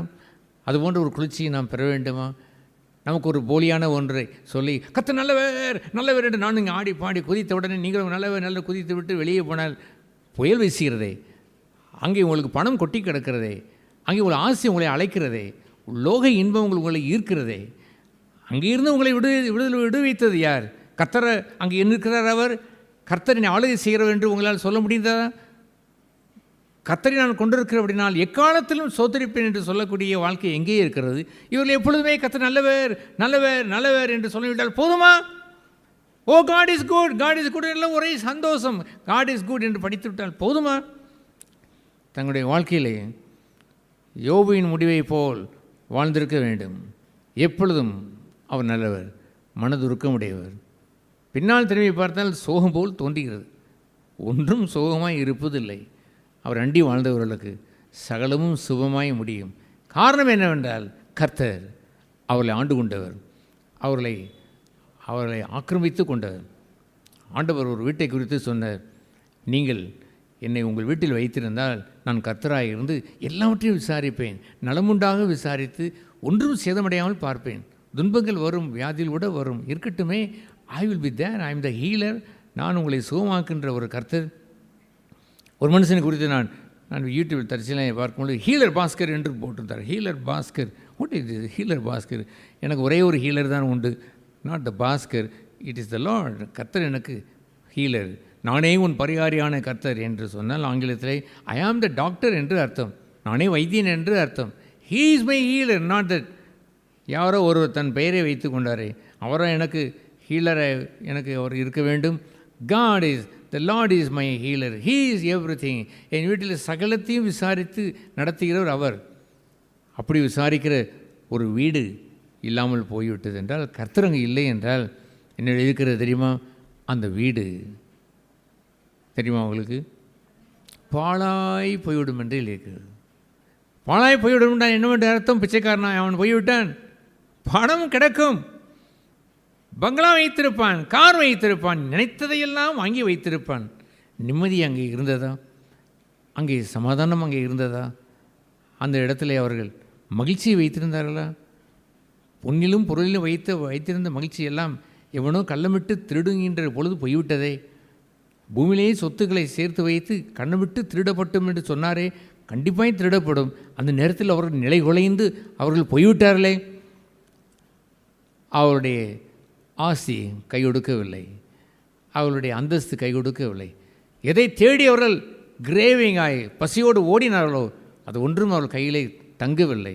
மிரேஜ் என்று சொல்லுவார்களே, அதுபோல் காணல் நீராய் வறட்சியான நாட்களிலே ஒரு ரோட்டிலே, தார் ரோட்டிலே உங்கள் காரை ஓட்டினால், சைக்கிளை ஓட்டினால், நடந்து போனால் கூட முன்னால் ஒரு பெரிய நீர்த்தடாகம் இருப்பதை போல் தோன்றும். பசியோடு நீங்கள் அல்லது அது நீர்த்தடாகம் தான் எண்ணிக்கொண்டு பக்கத்திலே போனால் இன்னும் கொஞ்சம் தள்ளி போகும், இன்னும் தள்ளி போனால் இன்னும் தள்ளி போகும். 100 மைல் போய்கொண்டே இருந்தாலும் போய்கொண்டே தான் இருக்குமே அல்லாமல் காணல் நீர் தானே அல்லாமல் நிஜமான நீர் அல்ல. இவர்கள் எண்ணினதெல்லாம் பொய்த்து விட்டது. பிசாசு தருகின்ற ஆசீர்வாதத்திற்கு ஒரு பெயரே ஆண்டவர் சொன்னார். என்ன அவர் சொன்னார் தெரியுமா? அநீதியான உலகப் பொருள் என்று சொன்னார். அநீதியான உலகப் பொருளை வைத்திருப்பவன் பிசாசானவன் வைத்திருக்கிறான். அவன் என்னவென்று அவன் சொல்லுவான், நீங்கள் வாருங்கள், நீங்கள் நான் சொல்லுகின்றபடி எல்லாம் செய்யுங்கள், உங்களுக்கு எல்லாம் நான் தருவேன் என்று அவன் சொல்லுகின்ற அந்த பகுதியிலே பொன்னை கொடுத்தான், பொருளை கொடுத்திருப்பான். அதில் கூட சில அநீதிகளை அவன் செய்யக்கூடும். எதை தர முடியாது என்றால் he cannot give the joy, மகிழ்ச்சியை தர இயலாது. ஆகவேதான் சந்தோஷத்தை தர இயலாது, நிம்மதியை தர இயலாது, சமாதானத்தை தர இயலாது. ஆகவே அந்த உலகப் பொருளுக்கு என்ன பெயர்? உலகப் பொருளுக்கு என்ன பெயர்? அன்ரைச்சியஸ் மேமன் என்று சொன்னார். டோன்ட் யூ பிலீவ் தான்? அது விசுவாசிக்கவில்லையா? ஐ பிலீவ் இட், நான் விசுவாசித்தேன். No, the earthly things never give me the joy, எனக்கு மகிழ்ச்சியை தராது. கர்த்தருடைய சமூகத்தில் நித்திய பேரின்பம், ஐ நோ தட், அது எனக்கு தெரியும். இந்த உலகம் தருகின்ற பிரகாரமான சந்தோஷத்தை அல்ல, என் சமாதானத்தை உனக்கு தருகிறேன். ஐ நோ தட், அதை நான் அறிந்திருக்கிறேன், அதை நான் வாங்கி இருந்திருக்கிறேன். ஆகவே இவர்கள் மண்டியிட்டு இவர்கள் போய் வீழ்ச்சியடைந்த பகுதியெல்லாம் ஒன்று ஆரம்பத்தில் வீழ்ச்சியடைந்தார்கள் அல்லது கடைசியிலே வீழ்ச்சியடைந்தார்கள். ஒன்று இவர்கள் தங்களுடைய காலங்களிலே தங்களுடைய துன்பத்திலே மாய்ந்து அவர் நாஸ்திகர்களாகி போனார்கள். நாம் கேட்டதை போல் கடவுள் இருந்திருந்தால் ஏன் இப்படி நடந்தது, ஏன் சுனாமி வந்தது, ஏன் இந்த கோவிட் வந்தது என்றெல்லாம் கேட்டுக்கொண்டே அவர்கள் இருந்து போய்விட்டார்கள். இல்லையென்றால் அவர்கள் ஆசைகளை பெற்று கொடுத்தவரிடத்தில் வந்ததை போல் வந்துவிட்டு கொடுத்தவரை புறக்கணித்து விட்டு தங்களுடைய தொழிலை வணங்கிவிட்டார்கள், தங்களுடைய பணத்தையும் வணங்க தொடங்கிவிட்டார்கள். There is no suffering in the righteousness. நிதி நிமித்தம் அடைகின்ற ஒரு துன்பத்தை அவர்கள் அடைந்தது இல்லை. ஹி ப்ரூவ்ட் அண்ட் இந்த யோபு அதை நிரூபித்து காட்டினான். என்ன நிரூபித்தான்? கர்த்தரை எக்காலத்திலும் நான் ஸ்தோத்தரிப்பேன், இலையுதிர் காலத்திலும் ஸ்தோத்தரிப்பேன், பனிகாலத்திலும் ஸ்தோத்தரிப்பேன், வசந்த காலத்திலும் ஸ்தோத்தரிப்பேன். ஒன்றை நான் அறிவேன், 5 காலங்கள் சுற்றி சுற்றி வரும்.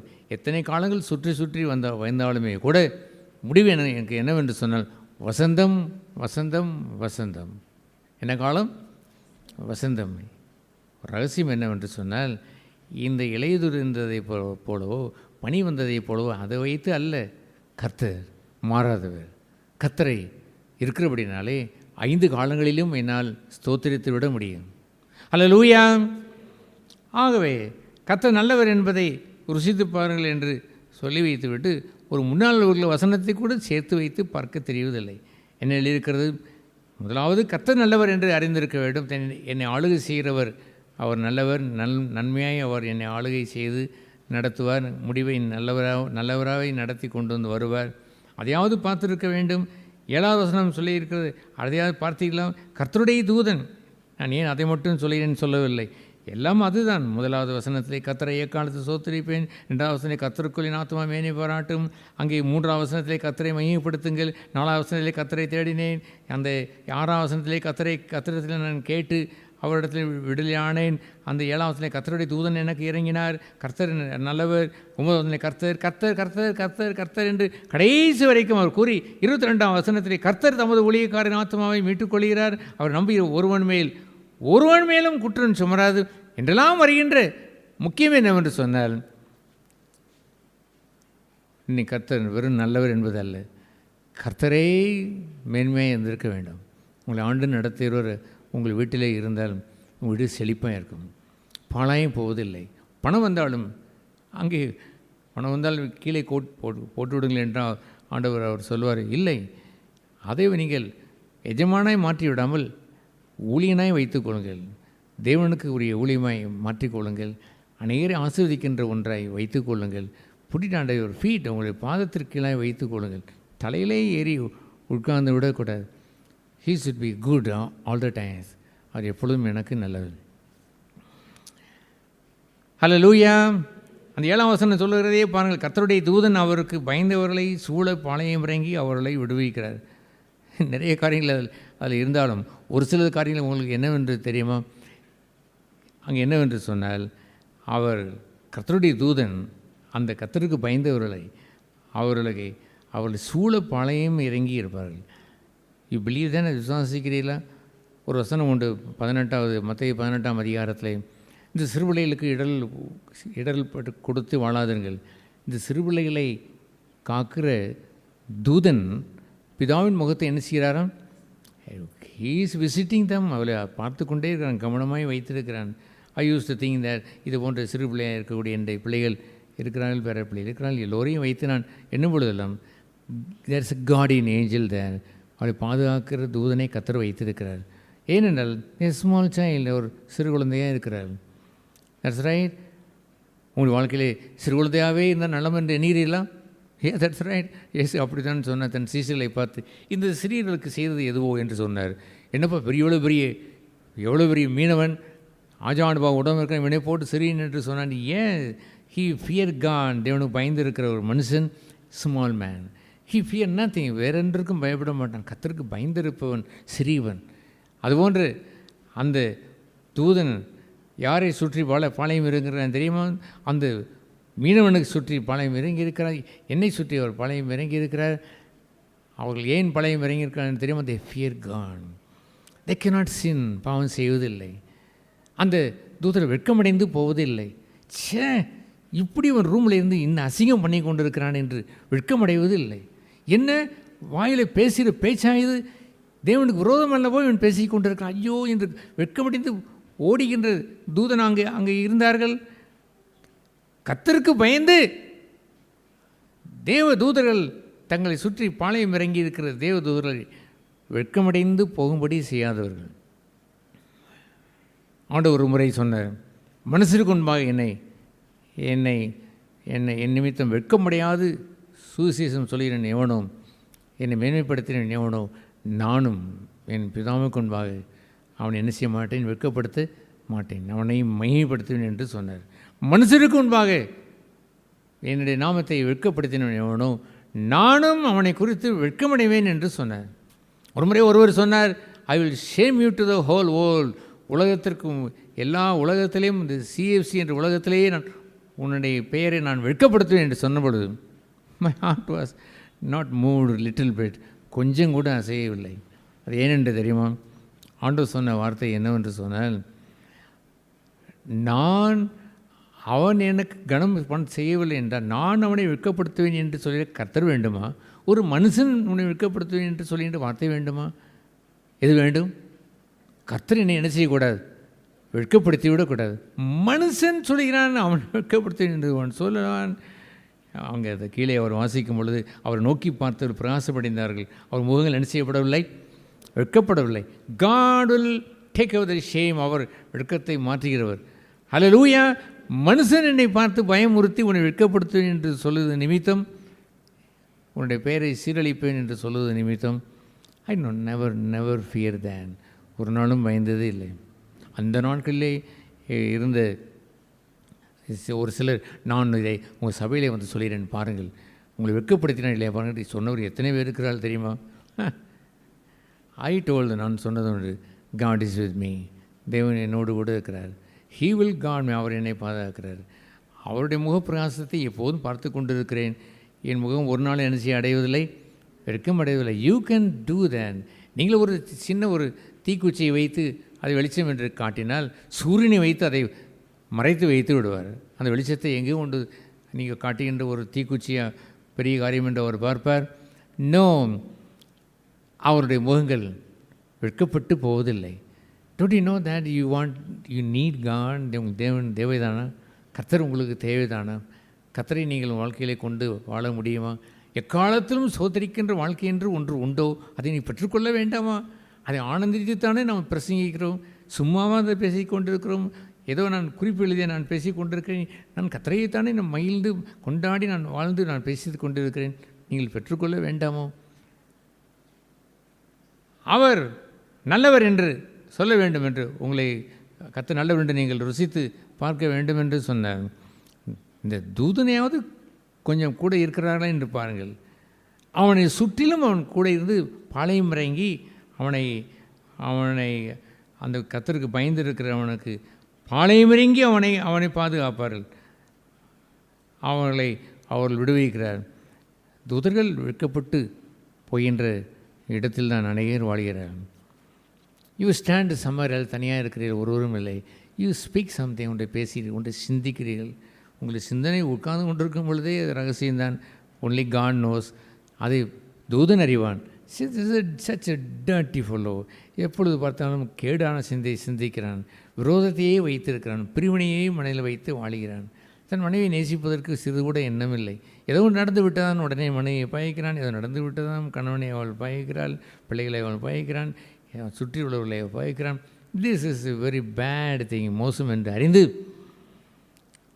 பரமண்டலில் உங்களுடைய சித்தம் செய்யப்படுவதைப் போல பூமியிலேயும் உங்களுடைய சித்தம் செய்யப்படுவதாக என்று சொல்கின்ற ஒரு பகுதியானது இஸ் ஏஞ்சலிக் லைஃப். ஒரு தூதனுடைய ஒரு வாழ்க்கை. கேப்ரியலை குறித்து இது எப்படி ஆகும் என்று அவன் கேட்கிறானே பாருங்கள். சகரியா, யோவான் ஸ்நானனுடைய அப்பா அவர் கேட்பார், என்ன இது எப்படி ஆகும் என்று கேட்கிற வார்த்தையே எங்களுக்கு புது பழக்கம். கர்த்தர் சொன்னார், நான் சொன்னேன், உனக்கு பிள்ளை உண்டாகும்.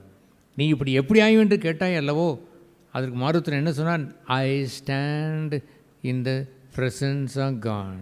நான் தேவனுடைய சமூகத்தில் நிற்கிறேன். That means whatever there, பரலோகத்திலே ஒன்று செய்யப்படுவதெல்லாம் அப்படியே நடக்கும். ஒன்றும் சேதமடைவதில்லை. நீ இப்படி கேட்டாய் அல்லவோ, இது எப்படி ஆகும் என்று கேட்டது நிமித்தம் ஊமையாகி போய்விடுவாய் என்று கர்த்தரிடத்தில் கேட்டு வந்து சொல்லவில்லை. அவன் அப்படி ஒரு வைராக்கியத்தில் அவன் சொன்னான். அப்படியே ஆகிவிட்டது. அந்த பையன் பிறந்து அவனுக்கு பெயர் வைக்கிற காலம் வரைக்கும், அந்த நாள் வரைக்கும் ஊமையாக இருப்பாயாக என்று அவன் சொல்லிவிட்டு போய்விட்டான் அல்லவோ. அதுபோன்று பரலோகத்தில் இருக்கக்கூடிய தூதனுடைய வாழ்க்கையை இந்த பூமியிலையும் வாழ்வது பரமண்டலங்களிலும் உடைய சித்தம் செய்யப்படுகிறது போல அவர் கட்டளையிட்டதெல்லாம் இந்த தூதர்கள் செய்வார்கள். சிலரை காற்றாகவும் சில அக்னியாகவும் இருக்க வேண்டும் என்றால் செய்வார்கள். காற்றாக இருந்து விட்டு அக்னியாயை மாற்றினால் ஒரு அக்னியாய் போக வேண்டும் என்று சொன்னால் அவனை மாத்திரம் தென்றல் காற்றை போல் நல்ல காற்றை போல் வைத்திருக்கிற எங்களை மாத்திரம் அக்னியாய் என்று அவர் கேட்பார்களோ? நோ, காற்றென்றால் காற்றாய் ஒருவன் போவான், அக்னி என்றால் அக்னியாய் ஒருவன் போவான். He will do that. அதை அவன் செய்வான். பரலோகத்தில் உள்ள தூதர்கள் இவனை பாதுகாக்க வேண்டும் என்று சொன்னால், தூதர்கள் இவனை சூழ நிறந்து பாதுகாக்க வேண்டும் என்று சொன்னால், தூதன் உங்களை குறித்து வெட்கமடைந்தால் எப்படி அவன் இருப்பான்? However thought like that? நீங்கள் சிந்தித்தது உண்டா? அந்த நாட்களிலே நான் சிந்திப்பது உண்டு. Lord, nobody is here, that's right. You are with me, that's a wonderful thing. But also I know there are holy angels. பரிசுத்தமான ஜனங்கள் இங்கே இருக்கிறார், பரிசுத்தமான தூதர்கள் இங்கே இருக்கிறார். How can I sin against this after all angel? இந்த தூதர்களுக்கு முன்பாக நான் பாவம் செய்ய முடியுமோ? உமக்கு முன்பாக பாவம் செய்ய மாட்டேன், தட்ஸ் ரைட். ஆனாலும் இந்த அறிவை நான் பெற்றிருக்கிறேன். என்ன அறிவு என்று சொன்னால், தூதர்கள் பார்க்கிறார்கள். தூதர்கள் என்னை சுற்றி பாளையம் இறங்கியிருக்கிறார்கள். எனக்கு வருகின்ற உதவி ஏராளம் தூதர்கள் செய்தார் என்பதற்கு எத்தனையோ சாட்சிகளை நான் வைத்திருக்கிறேன். அறியாத எத்தனையோ தீமைகள் வரும்பொழுதெல்லாம் விரைந்து வந்து செய்த உதவிகளை எண்ணிலடங்காத உதவிகளை நான் பெற்று ஆண்டவரின் அகமகிழ்ந்து நான் போற்றியிருக்கிறேன். அவர்கள் வெட்கமடைந்து போய்விட்டால் என்னமாய மாறும்? என்னை குறித்து வெட்கமடைந்து தூரமாய் போய்விட்டால் என்னமாய மாறும்? கர்த்தருக்கு பயந்தவர்களை சூழ இறங்கி சுற்றிலும் பாளையமாய் அவர்களை சூழ பாளையம் இறங்கி பாதுகாக்கிறார் என்று சொல்கின்ற அந்த மேன்மை வேண்டாமோ? அதுகூட இல்லாமல் நல்லவர் நல்லவர் நல்லவர் என்று சொல்லிக்கொண்டால் காரியம் ஆகுமோ? வெறும் கர்த்தர் நல்லவர் என்று சொல்லிவிட்டால் அது போதுமோ? அதை வைத்து நாம் ஒரு மேடையை அலங்கரித்து விட்டால் அது மகிழ்ச்சி தானோ? ஆகவே கர்த்தர் கர்த்தர் என்பது முதலாவது இருக்கட்டும். என்னை ஆளுகை செய்கிறவர். என் இயேசு ராஜா வருவார், என்னில்லடங்கா தூதரோடு என்னை மீட்ட இயேசுநாதர் என்னை ஆளவே வருவார். எதற்கு வருவார்? He will come and do rule over me. அவர் மீட்பர், என்னுடைய மீட்பர் உயிரோடு இருக்கிறார். அவர் கர்த்தர், அவர் மாறாதவர். கர்த்தரை விட்டு விலகாத வாழ்க்கை நீங்கள் வாழ்ந்து விட்டீர்கள் என்று சொன்னால் கர்த்தர் நல்லவர். சொல்லுங்கள். ஏன் கர்த்தரை விட்டு நல்லவர் நல்லவர் நல்லவர் என்பதையே போற்றிவிட்டு கர்த்தர் நல்லவர் சொல்லுகிறார்கள் வார்த்தைகளை. அந்த கர்த்தரை அவர்கள் என்ன சொல்வார்கள், அதை டிமினிஸ் வேர்டில் அதை போட்டு அதை ஹைலைட்டு பண்ணி அதை டல்லாகி மாற்றி வைத்து விட்டு நல்லவர் நல்லவர் நல்லவர் என்றே நீ கொண்டாடுவதை ஒரு நாளும் கர்த்தர் விரும்ப மாட்டார். That's wonderful thing. அந்த 34வது அந்த சங்கீதத்தை நீங்கள் வீட்டிலே சென்று இன்னும் வாசித்து பாருங்கள். கர்த்தர் என்ற வார்த்தையை அண்டர்லைன் பண்ணி கொள்ளுங்கள். இந்த தாவீது தன்னுடைய 150 சங்கீதங்களிலும் மனமாற அவன் எழுதினதெல்லாம் எத்தனையோ அதிசயங்களை எழுதுகிறான். இருந்துவிட்டு போகட்டும். கர்த்தர் கர்த்தர் கர்த்தர் கர்த்தர் போதுமடா, எத்தனை வசனத்தை தான் சொல்லுவாய் என்று ஒருவனும் எண்ணுவதே இல்லை. கொட்டி வைத்து விட்டார். உங்களை ஆளுகிற அந்த கர்த்தர் இருந்தால் அவனுடைய வாழ்க்கை முழுவதும் எப்படி இருக்கும்? சுபம், சகலமும் சுபம் சுபம் என்று முடியும். என்னதான் சம்பவித்தாலும், அங்கே எத்தனை தீங்குகள் அங்கே நடந்தாலும் எல்லா தீங்குகளிலும் கர்த்தர் விடுவிப்பதை நீங்கள் கண்டிருப்பீர்கள். தூதர்கள் பாளையமிறங்கி தமக்கு பயந்த உங்களை பாளையமிறங்கி உங்களுக்காக யுத்தம் செய்வதை நீங்கள் கண்டிருப்பீர்கள். ஏனென்றால் கர்த்தரை பிடித்து கொண்டீர்கள். கர்த்தர் நல்லவர் என்று சொல்லுகிறவன் அவருடைய ஆரம்பத்தையும் அறிவான், முடிவையும் அறிவான். இன்னும் அவனுக்கு 100க்கு 100 தெரியும்.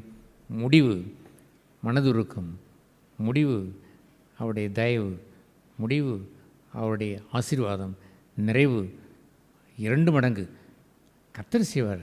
இவ்வளவுதான். நீங்கள் போய் செய்யும் ஆண்டவரே என்று யோபு கேட்டு வந்தான். ஆண்டவரே செய்ய ஆரம்பித்து விடும் என்று போய் சொல்லி வந்தானாம்.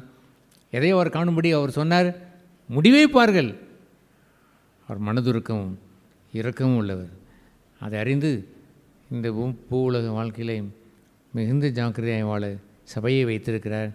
சபையிலையும் இருந்து கொண்டு இது போன்ற வாழ்க்கையை நான் வாழவில்லை என்றால் பெரிய ஏமாற்றம் உண்டாகிவிடும். எப்பொழுது ஒரு பெரிய நஷ்டம் என்று ஒரு வார்த்தை எழுதியிருக்கிறது தெரியுமா? 2 பேர் வீட்டை கட்டுகிறார்கள். இவனும் கெட்டுகிறான், அவனும் கெட்டுகிறார்கள். பாருங்கள், அங்கே தான் சோகம். கெட்டாமலே போயிருந்தால் கூட அஞ்ஞானியை போல் அவன் இருந்திருப்பான். இவன் கெட்டுகிறேன் என்று சொல்லிக்கொண்டு வாழ்ந்து கொண்டு இருக்கிறான். ஒன்று கற்பாறைகளை கட்டப்பட்டது, கற்பாறையாகிய கண்மலையாகிய கிறிஸ்துவின் மீது கட்டப்பட்டது. இன்னொன்று மண்ணுக்குரிய அது மண்ணிலேயே கட்டப்பட்டது. ஜோடனைக்கு அது பக்தியை போல் அவன் காண்பித்து கட்டிவிட்டான். வெளியே பார்த்தால் கற்பாறையை வைத்து கட்டினவனும் நல்ல கட்டிடம் போல் தோன்றுகிறது. வெளியே பார்த்தால் இவனுடைய கட்டடமும் அது ஒரே மாதிரி தோன்றுகிறது. பெருநஷ்டம் எங்கே என்று தெரியுமா? பெருவெள்ளம் பெருங்காற்றும் புயலும் வீசின பொழுது ஒன்று விழுந்து முற்றிலும் அழிந்தது, முழுதுமாய் அழிந்தது என்று போகிறது. அதுதான் பெருநஷ்டம். அதுபோன்ற பெருநஷ்டத்தை அடையாதபடி தான் சபை ஆண்டவர் வைத்திருக்கிறார். எச்சரிப்பை சபையிலே தருகிறார். 2 அல்லது 3 பேர் கூடியிருந்த அந்த சபையின் நடுவிலே கிறிஸ்துவின் தலையாய் கிறிஸ்து தங்கி வாசம் செய்கிறார். ஹி கரெக்டஸ் நம்மை அவர் சீர்படுத்த விரும்புகிறார். டு மேக் நம்ம எல்லோரையும் அந்த கர்த்தர் என்ற கூடாரத்திற்குள் கொண்டு வர அவர் பிரயாசப்படுகிறார். எல்லோருக்கும் ஒரு நல்லவராக இருப்பதற்கு அவர் பாடுபடுகிறார். அதுபோன்ற ஒரு அற்புத வாழ்க்கையை தனித்தனியே நீங்கள் வாழ்ந்து விட்டீர்கள் என்று சொன்னார். இவர் நான் அந்த நாட்களில் நான் நிறைய அந்த நாட்களில் நாவல் புத்தகம் படிப்பேன். ஹீ இஸ் எ லெஜெண்டரி என்று சொல்வார்கள். ஹீ இஸ் எ லெஜெண்டரி என்று சொன்னால் அவன் ஒரு சரித்திரம். அவனுடைய சரித்திரம் என்பதைப் போலவே உங்கள் ஒவ்வொருடைய வாழ்க்கையும் ஒரு சரித்திரமாயும் மாறிவிடும். அல்லேலூயா. யோபு ஒரு சரித்திரம் என்று இருப்பதை போல் my life also should be a legendary, ஒரு பெரிய சரித்திரமாய் இருந்திருக்க வேண்டும்.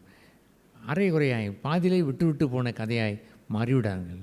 அதுபோன்று அநேகர் தன்னுடைய வாழ்க்கையிலே முடிவை கண்டதில்லை, சுபத்தை அவர் கண்டதில்லை. என்னத்தையோ பிடித்து வாழ்ந்தார்கள், அது அவர்களுக்கு சுபமாய் முடியவில்லை. என்னத்தையோ நம்பி வாழ்ந்தார்கள், அது அவர்களுக்கு சுபமாய் முடியவில்லை. கர்த்தரை பிடித்து வாழுங்கள். கர்த்தர் அடுத்தது என்ன? இவ்வளோ யோசிக்கிறீர்கள். கர்த்தர் நல்லவர். கர்த்தர் யாரவர்? நல்லவர். That is inseparable. அது ஒரு நாளும் பிரித்து விட இயலாது. கர்த்தர் என்று வாழ்க்கையில் வந்து விட்டார் என்றால் யாராகத்தான் இருப்பார்? நல்லவர். யோபுக்கு அவர் கர்த்தர் முதலிலும் நல்லவர், முடிவிலும் நல்லவர். இந்த நடுவில் உள்ள வாழ்க்கையை வைத்து சீரழிக்கின்ற சில புத்தகங்களை நான் பார்த்துருக்கிறேன். யோபுக்கு நடந்த துன்பம் நமக்கு வரக்கூடாது, யோபுக்கு நடந்த கஷ்டங்கள் நமக்கு வந்து விடக்கூடாது. அது யார் அப்படி சொன்னது? இந்த மாதிரி கஷ்டம் நமக்கு வரவே கூடாது என்றெல்லாம் பேசுகின்ற புத்தகங்களும், அதை நம்பி போகின்ற கூட்டங்களும், அதை பிரசங்கிக்கின்ற பிரசங்கிகளும் கர்த்தரை அவருடைய வாழ்க்கையை விட்டு துண்டித்து விட்டார்கள்.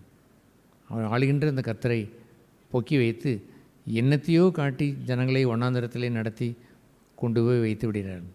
நாமோ எதை வைத்திருக்க வேண்டும்? கர்த்தர் நல்லவர். இப்படி சொல்லி பாருங்கள். நான் சொன்ன மாதிரியே சொல்லுங்கள். இன்னொரு சொல்லுங்களேன். கர்த்தர் நல்லவர். Wonderful thing, really is good. தேவன் பேசின அவருடைய வார்த்தைகளுக்காக நான் தேவனுக்கு நன்றி செலுத்துகிறேன். கர்த்தரை எக்காலத்திலும் ஸ்தோத்தரித்து வாழ்கிற ஒரு வாழ்க்கையை வாழ விரும்புகிறேன்.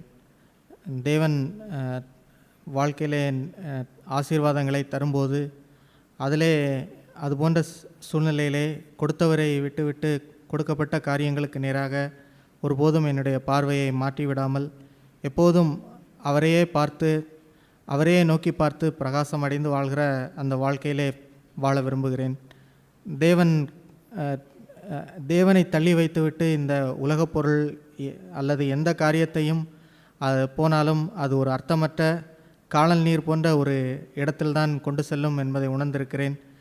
ஆனால் தேவனோடு தேவன் கொடுத்த காரியங்களை, இந்த உலகத்தின் காரியங்கள் எல்லாவற்றையும் தேவனிடத்திலே அவருடைய ஆளுகையிலே கொண்டு வந்து செய்யும்போது தேவன் அதை எல்லாவற்றையும் அவருடைய திட்டத்தின்படி அவருடைய வழியிலே அது எல்லாம் சுபிட்சமாய் மாறும்படியாக அழிந்து போகிற காரியங்களை கூட தேவன் அவருடைய ராஜ்யத்தின் காரியத்துக்காக அதை பயன்படுத்துகிற ஒரு இடத்திற்கு நேராக நடத்தி செல்லுகிறதை தேவன் உணரும்படியாக உதவி செய்திருக்கிறார். அதுபோன்று எப்போதும் நன்மை என்று வரும்போதும் தீமை என்று வரும்போதும் எல்லா காலங்களிலேயும் தேவனையே நோக்கி பார்த்து அவரையே ஸ்தோத்தரித்து வாழ்கிற ஒரு வாழ்க்கையை வாழ விரும்புகிறேன். தேவனுடைய ஆளுகையிலே செல்லும்போது சில வேளைகளிலே அந்த சீஷர்களோடு தேவன் அந்த சீஷர்களை அந்த கடலிலே அவர் அழைத்து செல்கிறார். அவர்தான் அதை துவக்கி நடத்தி செல்கிறார். ஆனால் அங்கே பெருங்காற்றும் புயலும் வந்தது போன்ற ஒரு சூழ்நிலை வந்ததை பார்க்க முடியும். அதுபோன்று தேவன் நடத்தின பகுதியிலேயும் சில காரியங்கள் நடக்கும்போது ஆதியாகமத்திலே அது நாம் வேதத்திலே முதல்ல பார்க்கும்போது ஒழுங்கின்மையும் வெறுமையுமாய் இருந்தது என்று ஆரம்பிக்கிறது. அதுபோன்று சில பகுதிகள் பார்ப்பதற்கு ஒழுங்கின்மையும் வெறுமையுமாய் இருப்பது போன்று தோன்றினாலும் தேவன் அதிலே உலாவி கிரியை செய்து அது எல்லாவற்றையும் நேர்த்தியாய் அவருடைய வார்த்தையினாலே மாற்றினதை பார்க்க முடிகிறது. அதுபோன்று நம்முடைய வாழ்க்கையிலேயும் சில காரியங்கள் ஒழுங்கின்மையும் வெறுமையுமாய் இருப்பது போன்று இருந்தாலும் தேவனிடத்திலே கொண்டு செல்லும்போது தேவனுடைய ஆளுகையிலே அவர் அறியாமல் ஒன்றும் நேரிடாது என்று தேவனுக்குள்ளே விசுவாசமாய் இருந்து அவரை நோக்கி பார்த்து செல்லும்போது தேவன் சகலத்தையும் அதையும் நேர்த்தியாய் அவர் எல்லாவற்றையும் நல்லதென்று கண்டார் என்று சொல்லுகிறது போல வாழ்க்கையிலே எல்லாவற்றையும் மாற்றுவார் என்று விசுவாசிக்கிறேன். அதுபோன்று எப்போதும் ஒருபோதும் தேவனை விட்டு பிரிந்து விடாமல் உறுதியாய் அவருக்குள்ளே முன்னேறி செல்கிற வாழ்க்கையை தொடர்ந்து வாழ தேவன் உதவி செய்வார் நான் நம்பிக்கை ஏற்கடுகிறேன். ஆமென். தேவன் சபையில் கொடுத்த அவருடைய ஜீவனுள்ள வார்த்தைக்காக நன்றி செலுத்துகிறேன். மேகம் போன்ற திரளான சாட்சிகளை அவர் ஆவியானவர் நம்ம கையிலே எழுதி கொடுத்துருக்கிறார். எவ்வளோ பெரிய பாக்கியவான் நம்மெல்லாம். அவ்வளோவாய் இவங்களுக்கு மோசைக்கெலாம் அப்படி இல்லை.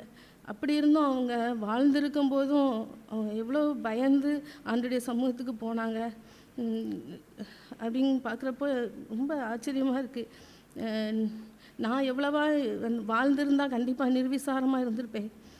ஆண்டவர் என்னை நேசித்ததுனால நானும் ஆண்டோடைய பலத்த கரத்துக்குள்ளே வந்து அவர் என்னை உருவாக்கும் போது நான் அவருடைய கரத்தில் நான் இருந்ததுனால, அதனால் நானும் மனுஷி தானே, அநேக நேரங்களில் நான் மனம் பதறி இருக்கேன். ஆனாலும் அவர்கிட்ட போகிறப்போ வார்த்தையை அனுப்புவார். ஆண்டவர் அதையே நான் விசுவாசித்து அது பெற்றுக்கொள்கிற வரைக்கும் நான் பொறுமையாக இருக்கணும். அதுக்குரிய பலனையும் அவர் தான் தந்து என்னை வழி நடத்தினார். எத்தனையோ உபத்திரவங்கள் வந்துச்சுது, ஆனால் அத்தனையிலும் இருந்து அவர் என்னை விடுவித்தார். இந்த வசனங்களை போல தான் எனக்கும் ஆண்டவர் என் வாழ்க்கையிலும் நடத்தியிருக்காரு. நான் கர்த்தரை தேடினேன், அவர் எனக்கு செவி கொடுத்து என்னுடைய எல்லா பயத்துக்கும் என்னை நீங்களாக்கி விட்டார். அப்படி தான் என் வாழ்க்கையில் செய்தார். இந்த வார்த்தையை படி என்னை நடத்தினார். அதற்காக ஆண்டவருக்கு ஸ்தோத்திரம் செலுத்துகிறேன். அவர் இந்த உபத்திரவத்தின் மத்தியில் தான் நான் எப்படிப்பட்டவள்ங்கிறதையே நான் உணர முடிஞ்சிச்சு. இல்லைனா எனக்குள்ள சுயமும் எனக்குள்ள பெருமையும் என்னுடைய நீதி நியாயமும் எல்லாம் குப்பை. அந்த குப்பையை வச்சுட்டே நான் வாழ்ந்து முடிவும் அது இங்கேயும் நரகமாக இருக்கும், அடுத்ததும் நான் நரகத்துக்கு தான் போயிருப்பேன். அப்படி இல்லாதபடிக்கு என்னை ஆண்டவர் கையில் எடுத்ததுனால அவர் என்னை ஒவ்வொரு நாளும் என்னை உருவாக்குனார். நான் சபைக்கு வரும்போதும் வார்த்தையின் மூலமாக ஆண்டவர் என்கிட்ட இடைப்பட்டார். நான் வளர்வதற்கு அது எனக்கு பிரயோஜனமாக இருந்துச்சு. ஆண்டவர் என்னுடைய ஒவ்வொரு ஜெபத்துக்கும் அவர் பதில் தந்தார். அதற்காக அவருக்கு நன்றி செலுத்துகிறேன். என் மேலே இரக்கம் உள்ளவராய் உருக்கம் உள்ளவராக இருந்தார். நான் பதறி அவர்கிட்ட போகும்போதெல்லாம் உன் சுய புத்தியின் மேலே நீ நம்பிக்கையாக இருக்காதம்பார். அப்போ நான் நினைப்பேன் அவருடைய வழிகள் ஏதோ இருக்குது, அதுக்காக தான் இப்படி நடத்துகிறாரு. நான் என்னுடைய நடக்கிறத வச்சுக்கிட்டு நான் பதறேன், எப்படி ஆகுமோ அப்படின்னு ஆண்டவர்கிட்ட அப்புறம் அவர் வார்த்தை தந்தப்புறம் ஒரு ஆறுதல் எனக்கு கிடைக்கும், ஒரு பலன் கிடைக்கும். இப்படியா என்னை ஆண்டவர் உருவாக்குனதுக்காக நன்றி செலுத்துகிறேன். அதனால தான் அவரை என்னால் துதிக்காமல் இருக்கவே முடியாது. ஏன்னா அவ்வளோ நன்மை செஞ்சுருக்கிறாரு. இல்லாட்டினா நான் என்றைக்கும் அழிஞ்சு போயிருப்பேன். ஆனாலும் நான் கேட்குறது என் நாவில் நான் இப்போ கூட சமீப நாட்டில் அவர் கொஞ்சம் ப்ரேயர் பண்ண போகிறப்போ அந்த பிரசன்னமே இல்லாத போல் நான் உணர்ந்தேன். அவர் என்னை விட்டு தூரமாக இருக்கிறது போல். அப்போ தான் நினச்சேன், ஆண்டவரே என் நாவினால் நான் நிறைய மனம் பதறி நான் பேசியிருக்கிறேன், அதெல்லாம் மன்னிச்சுக்கோங்கப்பா. இன்னும் அந்த சீஷர்கள் மேலே அந்த நாவில் வந்து இறங்கின அந்த அக்கினி என் நாவிலையும் இறங்கணும்ப்பா. அவங்க சீஷர்கள் அவங்க பேசுகிறப்போல்லாம் எல்லோரும் ரட்சிக்கப்பட்டாங்க. ஆனால் என் குடும்பம் கூட இன்னும் ரட்சிப்புக்கு தாமதமாக இருக்குதே அப்படிங்கிறப்போ எனக்கு என்ன தான் நான் பார்த்தேன். அதுக்கு என்னுடைய பாவங்களை மன்னிங்க, நான் இன்னும் மனம் திரும்புகிறேன், அவங்களுடைய ரட்சிப்பு தாமதத்துக்கு கூட நான் தான் காரணமாக இருப்பேன் அப்படின்னு சொல்லி ஆண்டவர்கிட்ட என்னை ஒப்பு கொடுத்தேன். அவ்வளவா ஆண்டவர் என்னை இன்னும் தேற்றி என்னை கைவிடாமல் அவர் நான் அறிக்கை செய்து வாழும்போது எனக்கு மீண்டுமா அவருடைய ரட்சிப்பை தந்து என்னை வழிநடத்துறதுக்காக அவருக்கு நன்றி செலுத்துகிறேன். இன்னும் நான் அந்த நீடிய பொறுமையினால் என் ரட்சிப்பை நான் காத்துக்கொள்ளணும். முடிவு பரியந்தம் நிலை நிற்கிறவங்க தான் ரட்சிக்கப்படுவான். அதுக்காக நான் பயந்துருக்கிறேன். நான் முடிவு பரியந்தம் இருக்கணும்ப்பா, என்றைக்கோ வாழ்ந்தேன்ட்டு நான் அதை சொல்லக்கூடாது. ஒவ்வொரு நாளும் வாழணும், உங்களுடைய பிரசன்னத்தில் உங்களுடைய சமூகத்தில் இருக்கணும். அதுதான் என்னுடைய வாஞ்சை. இந்த உலகம் வந்து டெம்பரரி வாழ்க்கை தான், எக்ஸாம் ஹால்குள்ளே இருக்கிற மாதிரி தான். எக்ஸாம் ஹால்குள்ளே போயிட்டா ரெண்டே தான், பாஸ் அல்லது ஃபெயிலு. அதுதான் அதே போல் தான் இந்த உலகத்துலேயும் ஆண்டவர் வச்சுருக்கிறாரு. அந்த என்னுடைய வாழ்க்கை வந்து புள்ளை போலவும் புள்ளின் பூவை போலவும் தான் இருக்குது. நேற்று இருந்தவங்க இன்றைக்கி இல்லை, இன்றைக்கி இருந்தவங்க நாளைக்கு இல்லை. அப்படி தான் மனுஷனுடைய வாழ்க்கை. நான் நிர்விசாரமாக இருந்துடக்கூடாது, எப்போதும் ஆயத்தமாக இருக்கணும்ப்பா. அதுதான் என்னுடைய வாஞ்சியாக இருக்குது. அவருக்கு பயப்படணும். அந்த பயம் இல்லைன்னா எனக்கு நிர்விசாரம் வந்துடும். ஒவ்வொரு நாள் நான் பயப்படுறப்ப தான் நான் அவர்கிட்ட நான் போகிறப்போ என்னுடைய நல்ல மனசாட்சியையும் என்னுடைய சுத்த இருதயத்தையும் நான் காத்துக்கொள்ள முடியும். இன்னும் அந்த அன்பாகி அந்த ஆவிக்குரிய கனிகள் அந்த இந்த திவ்ய சுபாவத்தில் நான் இன்னும் ஒவ்வொரு நாளும் வளரணும். அவர் என்னை இன்னும் மறுரூபமாக்குங்கன்னா களிமண்ணாக அவருடைய கரத்தில் நான் ஒப்பு கொடுக்குறேன். ஆனால் அவர் என்னை வெட்கப்படுத்தலை. இது வரைக்கும் என்னை அவ்வளவா என்னை நடத்தி வந்திருக்கிறார். என்னுடைய தேவைகளெல்லாம் சந்திச்சிருக்கிறார். நான் வெட்கப்பட்டு போகும்படி அவர் செய்யவே இல்லை. இந்த உலகத்தை நம்பினேன்னா அது என்னை கைவிட தான் செஞ்சிச்சு. ஆனால் என் தேவனை நம்பி என்னைக்கு அவருடைய கரத்தில் விழுந்தனோ அன்னையிலேருந்து அவர் என்னை பாதுகாத்து என்னை பலப்படுத்தி விடுதலையை தந்து என்னை ஆசீர்வதித்து என்னை நடத்தி வருகிறார். அதற்காக அவருக்கு நன்றி செலுத்துகிறேன். தொடர்ந்து முடிவு பரியந்த நிலை நிற்க அவர் எனக்கு உதவி செய்வார் என் நம்பிக்கை அறிக்கையிடுகிறேன். Praise the Lord. கர்த்தர் நல்லவர். நம்ம இன்னைக்கு கேட்ட மெசேஜ் வந்து ரொம்ப யூஸ்ஃபுல்லாக ஒரு மறுபடியும் ஒரு ஆவியை உயிர்ப்பிக்கும்படியான ஒரு வார்த்தையாக இருந்தது. கடந்த வாரம் ரொம்ப சோர்வாக நான் காணப்பட்டேன்.